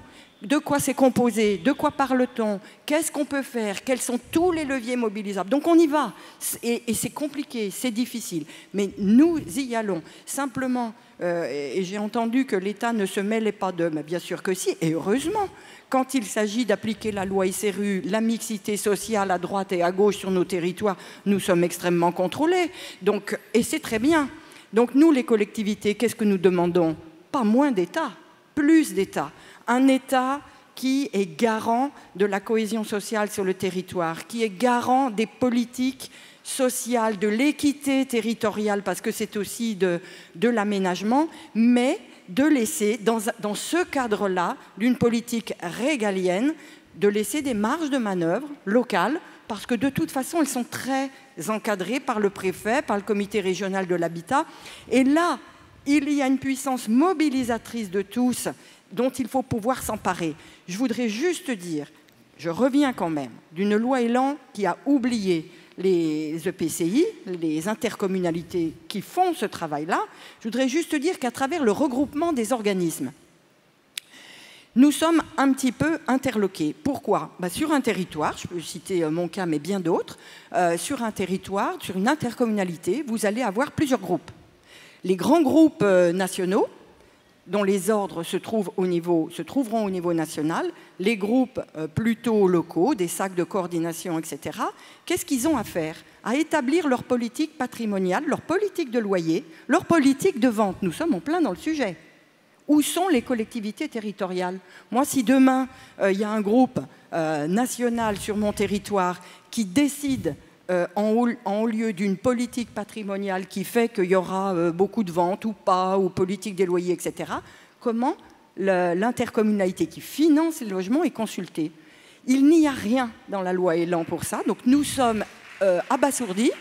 Et vous voyez, ce n'est pas des revendications hors de propos, c'est la réalité des choses. Bon. Comment je fais demain ? Et Christelle Dubos aussi est abasourdie en vous écoutant, je vous voyais lever les os, celle.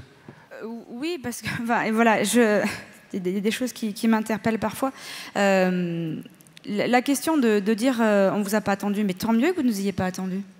Tant mieux, allez-y sur vos territoires, allez-y, travaillez, et travaillez en concertation, c'est ce qu'on vous demande. Par contre, la question... Mais c'est ce que je dis, c'est ce que je viens de dire. Je dis, et tant mieux que vous ne nous ayez pas attendu et continuez. Et je l'ai dit tout à l'heure, continuez. En aucun cas, on vous reproche ceci et ça n'a jamais été le cas. Donc ne tenez pas des propos qui peuvent être comme ça un petit peu interrogateurs ou interrogeants sur des sujets qui moi me semblent logiques parce que c'est le cas et ça fonctionne. Donc continuez parce que le fait dans de très bonnes philosophie par rapport à un besoin du territoire. Par contre, là où on cadre, entre guillemets, c'est parce qu'il y a des territoires qui fonctionnent bien, des territoires où ça fonctionne moins bien. Comment est-ce qu'on accompagne les territoires où ça fonctionne moins bien à monter en puissance pour que ça fonctionne mieux? C'est juste ça la question. Parce qu'il y a aussi une inégalité sur les territoires. Vous avez des EPCI qui vont sur cette thématique-là. Vous avez des EPCI qui s'y refusent complètement. On a ouvert le champ de la question de l'intercommunalité et du position des élus au niveau de l'intercommunalité dans Elan, dans le cadre des auditions, dans le cadre du travail, dans le cadre de l'hémicycle et de l'ensemble des débats qui a pu avoir lieu de façon publique et que vous pourrez retrouver. On a eu une fin de non-recevoir de la part des sénateurs.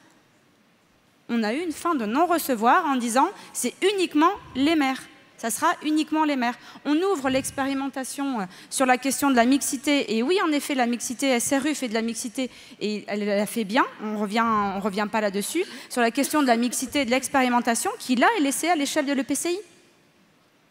Donc l'intercommunalité commence à rentrer. La question de l'aide à la pierre, des PLUI, des PLH, etc., elle a un réel intérêt à ce qu'elle soit travaillée au niveau des EPCI. Donc allez-y, que les EPCI s'en saisissent. Voilà, mais tout le monde ne s'en saisit pas. Mais tout le monde ne s'en saisit pas. Donc on a cette question-là. La question de l'équité sur les territoires, c'est aussi la réalité de ça. Et nous, on a une vision au niveau national. Et moi, je le vois très bien sur ma circonscription ou même au-delà du département de la Gironde, sur lequel il y a une inéquité sur le territoire, sur une compétence qui va être prise par une EPCI à bras-le-corps et qu'elle va le porter, et une autre sur laquelle ça va être un peu plus sous-jacent et un peu plus léger sur le travail de la question de l'habitat notamment. Amélie de Brabandère. De Brabandère. C'était presque. Je l'avais faite. Je vous l'avais dit que je la ferais. Excusez-moi. Justement, moi, je vais pouvoir m'exprimer au nom d'une collectivité qui s'en saisit, puisque la métropole européenne de Lille est engagée de très longue date sur la question de l'habitat, et notamment sur la question des loyers. Moi, je voudrais, et ça fera le lien aussi avec le propos de Christophe Robert tout à l'heure, revenir sur le... Comment ? Et ce sera votre conclusion. D'accord. Vous me permettez quand même de développer un tout petit peu. Merci. Sur la question finalement qui est au cœur du sujet, qui est la question de l'accessibilité. finalement, la question de loger moins cher, elle nous interpelle dès lors qu'on parle de la soutenabilité financière des logements pour nos locataires. C'est quand même bien ça le sujet. Donc effectivement, on ne raisonne pas qu'en matière de loyer, mais on raisonne en matière de coût complet du logement. Et donc il y a une étude qui a été engagée avant la loi de finances, et vous voyez que voilà, tout ça est relativement ancré aussi dans les pratiques, y compris des collectivités, par la métropole européenne de Lille, autour de l'accessibilité du parc social de la Melle. Donc c'est une étude qui a été très poussée, dont les éléments d'analyse sont en train d'être restitués, et qui justement analyse à la fois la localisation et les caractéristiques des logements à bas coût de loyer et de charges, et dont on se rend compte avec les premiers bilans en termes de conclusion, que finalement l'impact, la prise en compte des charges est un élément qui vient profondément modifier la répartition et le volume, surtout, des logements à bas niveau de coûts loyer et charges. Alors quand je dis bas niveau, c'est en fait tout ce qui est en deçà des plafonds de loyer couverts par l'APL et des forfaits charges cumulés. Avec des enseignements sur la question des typologies. On voit bien que les petits logements, dès lors qu'ils sont occupés par une personne seule, sont quasiment tous dans leur intégralité au-dessus de ces niveaux-là. La question sur la répartition territoriale, et Mme de Traz, vous l'aviez dit tout à l'heure, on voit bien qu'il y a une superposition très large à la fois de ces logements à bas coût de loyer de charge et des quartiers en politique de la ville ou des iris en fragilité sociale importante. Voilà, donc on a déjà, et puis par bailleur, parce que la structuration du parc d'un bailleur, d'une commune, etc., vient forcément, selon l'ancienneté de ce parc, il est plutôt financé en HLMO ou en plus. On voit bien qu'aujourd'hui, les plus, et là on a un vrai problème qui touche justement au financement de ces logements-là, on a un vrai problème, c'est que tous les logements plus qui ont été construits depuis 2000 sont quasiment tous intégralement au-dessus de ces niveaux de loyer et de charges. Donc là, pour le coup, le modèle de financement du logement social, et c'est malheureusement pas, même la députée, la fin du concours d'architectes qui va jouer sur les coûts, puisque ça joue bien sur les délais, mais on a toujours et on fera toujours appel à des architectes de toute façon pour travailler sur nos projets de construction. Alors, cette démarche-là, aujourd'hui, elle se décline plus particulièrement dans notre organisme, donc, qui est Lille Métropole Habitat, puisque là aussi, on a appréhendé ces questions-là dans une approche et dans un raisonnement global, puisqu'on voit bien que si le loyer est bien le socle de notre modèle économique et social, pas qu'économique, parce qu'on voit bien toutes les interactions qui sont celles des logiques et des équipes de peuplement et de mixité sociale sur le parc. Donc à la fois, évidemment, la question des recettes à préserver pour justement garantir ce modèle économique, la question également des impacts de la RLS, la question aussi, je disais tout à l'heure, sur les dynamiques de peuplement, comment aussi c'est un outil de lutte contre la mise en difficulté de nos locataires, et donc à la fois de lutte contre les impayés. Et voilà, tout ça, évidemment, on voit bien qu'on est dans un cercle qui se boucle, puisque dès lors qu'on lutte contre les impayés, on favorise aussi l'efficience économique de notre modèle. Et donc tout ça est au cœur aujourd'hui d'un plan de performance d'un organisme qui appréhende cette question-là vraiment sous l'aune d'un pilotage stratégique global. Et on voit bien donc avec toutes les interactions diverses autour encore une fois, des coûts de construction et des retours d'expérience qu'on peut faire aujourd'hui sur les opérations que nous avons livrées depuis un certain nombre d'années, des enjeux de la réhabilitation et de l'efficacité énergétique de nos politiques justement de travaux et de réhabilitation, des enjeux de coût global et des enjeux aussi de politique d'achat responsable, etc., qui évidemment touchent aussi à ces sujets-là, et puis la place de l'habitant au cœur de ces sujets, puisque l'habitant est de fait acteur de ces sujets-là. On parle de charges récupérables, on parle de consommation énergétique, comment aussi on lui permet d'être davantage, je dirais, impliqué dans ces questions-là, davantage acteur de ces questions-là. Alors sur la consommation énergétique, on voit assez facilement de quoi on parle, sur les questions d'instrumentation, de permettre en tout cas à chacun d'être plus autonome dans la gestion de ces consommations, et puis aussi sur les questions de charges récupérables, parce qu'aujourd'hui on a des réflexions autour des questions de management de la propreté qui forcément amènent à je dirais, interroger aussi le rôle des habitants dans la question du vivre ensemble et je dirais, du niveau de charge récupérable de leurs immeubles. Donc voilà. Simplement, voilà, c'est pour illustrer comment cette question du loyer, en fait, bien au-delà de la question même du loyer, vient aujourd'hui interpeller et interroger un raisonnement global d'un organisme sur la question de l'accessibilité du logement, et qui dialogue aussi avec une démarche qui est menée par sa collectivité de rattachement, qui est en l'occurrence la métropole européenne de Lille. Merci.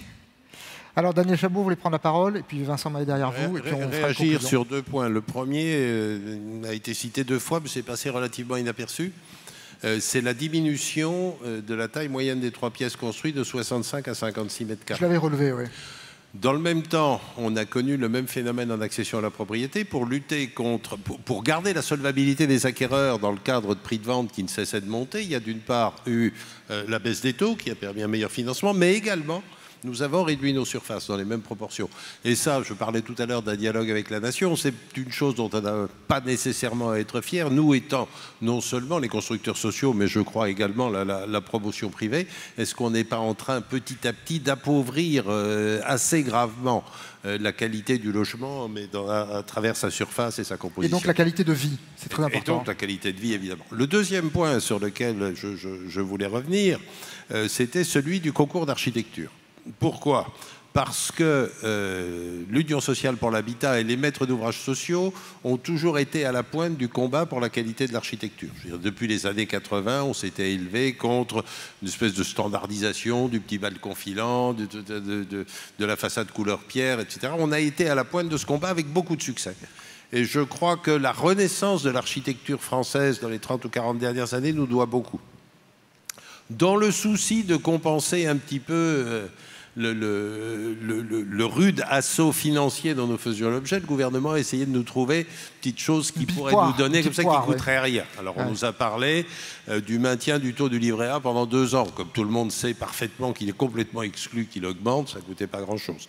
On nous a parlé de la réduction du nombre de logements adaptables pour les handicapés, et puis on nous a parlé du concours de maîtrise d'ouvrage. Évidemment, nous assujettir à la loi MOP était une chose qui freinait de 6 à 8 mois la production des logements, c'était une mauvaise chose. Néanmoins, ça n'est probablement pas une bonne chose non plus qu'il n'y ait plus de consultation d'architectes. Et à cet égard, nous avons nourri au moment de l'élaboration de ces textes un ensemble de contacts avec la profession de la maîtrise d'œuvre, et on est arrivé à la conclusion que probablement fallait-il conserver, sinon le concours, du moins les consultations, en renonçant évidemment à ce qui était dans la loi MOP et qui était complètement idiot, qui était l'anonymat des propositions, parce que ça interdisait à l'architecte qui concourait de défendre son projet. Et c'est à travers le dialogue entre la maîtrise d'œuvre et la maîtrise d'ouvrage que naît la qualité. Il se trouve que j'ai présidé pendant quelques années architecture et maîtrise d'ouvrage Bretagne-Pays de Loire, et c'est une chose à laquelle on était excessivement attaché, qui était la qualité du dialogue entre le maître d'ouvrage et le maître d'œuvre. Donc, ce qui nous a été donné, qui ne coûtait rien au gouvernement, qui va certes faciliter beaucoup le délai de construction, il ne faudrait pas que ça nous amène à abandonner le dialogue et la mise en compétition des idées et des projets d'architecture, mais dans un cadre qui serait évidemment de concertation et pas d'anonymat. Donc il faut revisiter cette question, ces 2 questions de la diminution de la surface et puis de la concertation autour de la question de la maîtrise d'œuvre. Vincent Mahé. Un mot sur le point de vue du bailleur, sur comment loger moins cher. Évidemment, je rejoins entièrement ce que disait monsieur Robert sur le total de la quittance et le fait que c'est l'impact le plus visible, l'importance des charges pour le locataire. Maintenant, qu'est-ce qu'on peut faire du côté bailleur proprement parlé ? On a vu à travers les films que vous avez diffusés que tout le monde cherchait des pistes d'économie. Il y a un point commun, on le sait tous, pour toutes ces pistes d'économie, c'est que la mise en œuvre de chacune de ces pistes d'économie, elle suppose toujours un investissement initial. On ne fait pas d'économie sans se réorganiser, on ne réorganise pas sans investir. L'exemple, évidemment, le plus évident, c'est le numérique, c'est le digital. Bien sûr qu'on peut gérer beaucoup plus rapidement, efficacement, de grands parcs, y compris avec des procédures d'attribution grâce au digital. Ça veut quand même dire aussi un investissement très important en amont dans des systèmes d'information. Et je suis sûr que sur les 170 points d'économie qui ont été listés, c'est pareil, la logique est toujours la même. Ça veut dire une chose, ça veut dire que de fait, on se rend bien compte que de plus en plus la taille sera importante. Pour gérer efficacement des logements, il faut pouvoir parfois mutualiser les coûts sur des dizaines de milliers, voire des centaines de milliers de logements. La réponse, elle ne peut pas être dans la fusion systématique des organismes, parce qu'on ne vise pas non plus à avoir un seul organisme, et parce qu'il faut garder des organismes qui sont proches des territoires. Et donc la réponse, à mon sens, elle passera de plus en plus par des partenariats libres entre plusieurs organismes, entre des organismes et un grand groupe, avec l'idée que on se met en partenariat pour développer une solution ou pour faire sortir un programme. Et c'est ce que nous, on essaie de plus en plus de faire à CDC Habitat. Allez, Yannick Borde, je vais vous demander quelques mots de conclusion sur tout ce qui s'est dit ce matin. Est-ce qu'on peut tirer une synthèse? Et puis je laisserai Christelle Dubos finir aussi, parce que j'aurai une ou deux petites questions sur son écoute. Je vais certes même pas me risquer à l'exercice de la synthèse. C'est compliqué, oui. C'est compliqué. Non, ce qu'il faut qu'on partage tous, à partir du moment où on a partagé le constat de départ, c'est que dans les recherches de solutions, bien évidemment, pour loger moins cher, il y aura de multiples entrées. Le coût de gestion qui a été abordé de façon peut-être insuffisante ce matin, parce qu'on n'en a parlé qu'à la fin, quand Christophe Robert a interpellé là-dessus, fait partie certainement d'une partie du raisonnement. Le coût de construction fait partie d'une autre. Je pense qu'aujourd'hui, par rapport à tout ce qui s'est dit un peu sur l'ambiance générale, il faut restaurer une espèce de confiance entre les acteurs du logement social, et ceux qui nous gouvernent, et la façon dont ils veulent voir évoluer, eux, leur vision de l'évolution. Je pense qu'il faut qu'il y ait un dialogue qui s'instaure. J'ai entendu Madame la députée parler d'évaluation des textes. Effectivement, je pense que c'est nécessaire au fil du temps, et on peut... Moi, je lui rends cet engagement-là. Bien évidemment, on sera preneur de partager avec elle cette évaluation. Mais je pense qu'il faut aussi se rendre compte quand même de l'affaiblissement qui est j'allais dire en marche, c'est un mauvais jeu de mots. Non, c'était pas mal. Ouais, il faut s'en rendre compte aujourd'hui. Je pense qu'il faut bien écouter la situation des organismes. Elle est aussi multiple et diverse. Il y en a qui peuvent absorber un certain nombre de choses de façon peut-être un peu plus longue que d'autres. Mais si on veut continuer de répondre aux besoins de logement, des familles les plus modestes, il va certainement falloir faire varier un ensemble de paramètres qui sont aujourd'hui envisagés par les gouvernants. Christophe Robert, vous vouliez dire un dernier mot avant que je revienne sur... Trois petits sujets qu'on a abordés très rapidement et qui peut-être s'imposent aujourd'hui. Moi, je n'ai pas compris, passer au stand de la Fondation Abbé Pierre pour voir, mais dans les 4 milliards d'euros d'économies qu'il y aura sur les APL, tout compris pour les ménages et la RLS en 2020, il y a 1,3 milliard qui est attendu sur la contemporanéisation dont parlait Madame la députée. Il y a une opacité totale aujourd'hui pour savoir d'où viendront ces 1,3 milliard. Donc ça, il faudra qu'on regarde. Moi, je ferai une proposition aussi sur un sujet qu'on a abordé. Il me semble qu'il faut qu'on mette en place un observatoire des ventes HLM pour regarder qu'est-ce qui est vendu, à quel prix, parce qu'on sait qu'il y a eu des velléités quand même de financiarisation du parc HLM qui sont arrivées fort pendant ce débat. Donc de regarder si vraiment ce qui va être vendu est vendu à la valeur d'usage au sens de ce que rapportent les loyers, la matrice dont on a parlé tout au long de cette table ronde, ou s'il y a des appétits plus importants. Un observatoire aussi pour regarder ce que deviennent ces logements 2, 3, 4, 5, 6 ans après, si on a une accélération, puisque c'est présenté comme la compensation des économies budgétaires qui sont faites. Et puis un dernier point sur le revenu universel d'activité. Là, vraiment, c'est un chantier qui s'ouvre. Il faut vraiment qu'on travaille tous très attentivement. L'APL, c'est une politique du logement. Je vous donne juste un exemple pour vous dire que je ne comprends pas pourquoi on veut joindre les APL aux minima sociaux. Aujourd'hui, un revenu universel d'activité suppose une reprise d'activité. C'est ce que le président de la République a indiqué lors de la présentation du plan pauvreté. Mais il y a des bénéficiaires des APL qui sont retraités.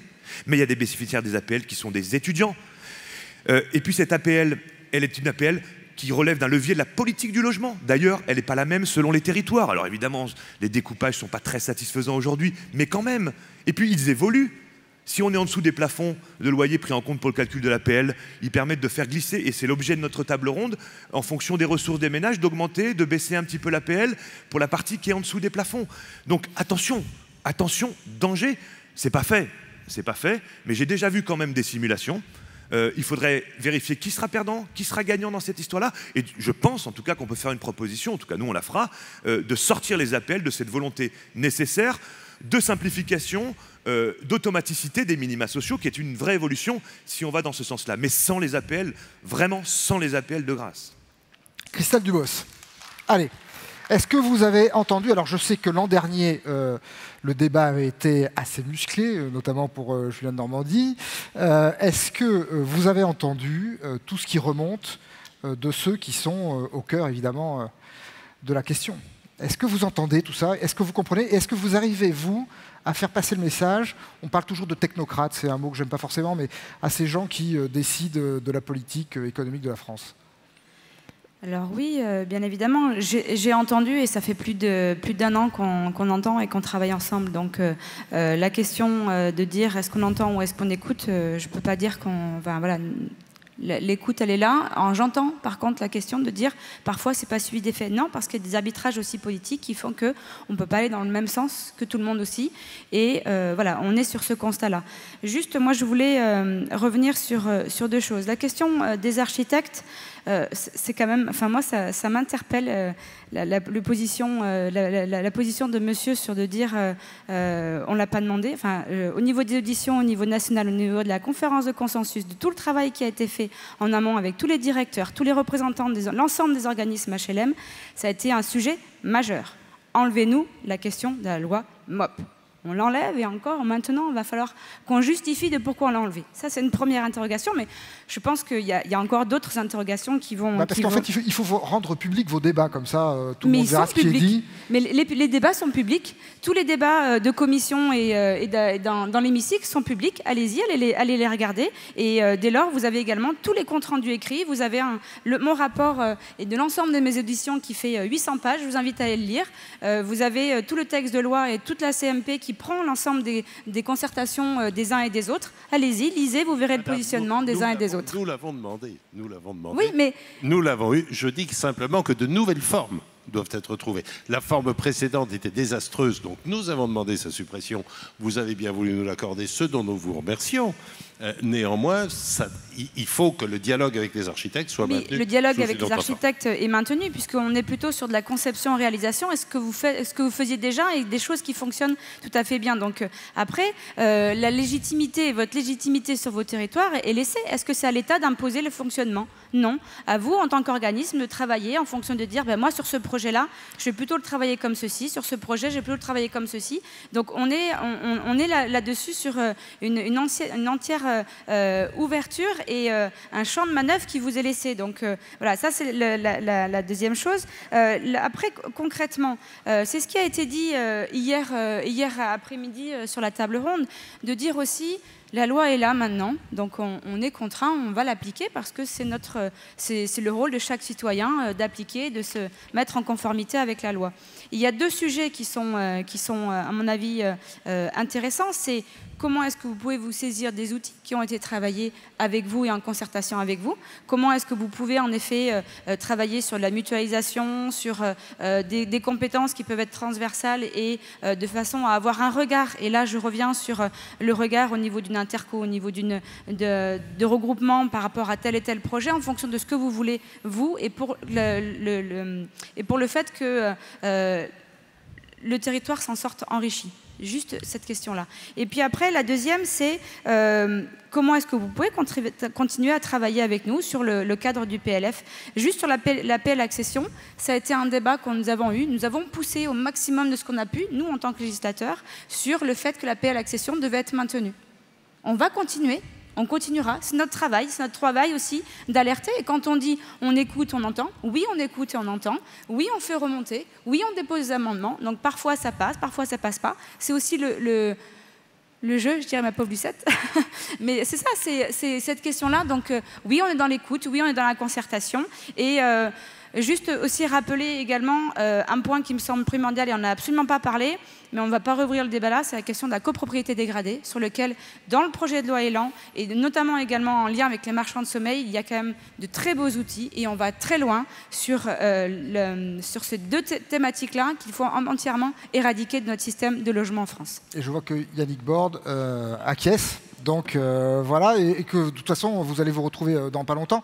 Ce que je regrette juste, j'aurais aimé ce matin pouvoir annoncer le nom du nouveau ministre en charge du logement, mais pour l'instant, on ne sait pas si le remaniement va avoir lieu, quelle sera son ampleur, et donc on ne sait pas si le fauteuil va changer de locataire.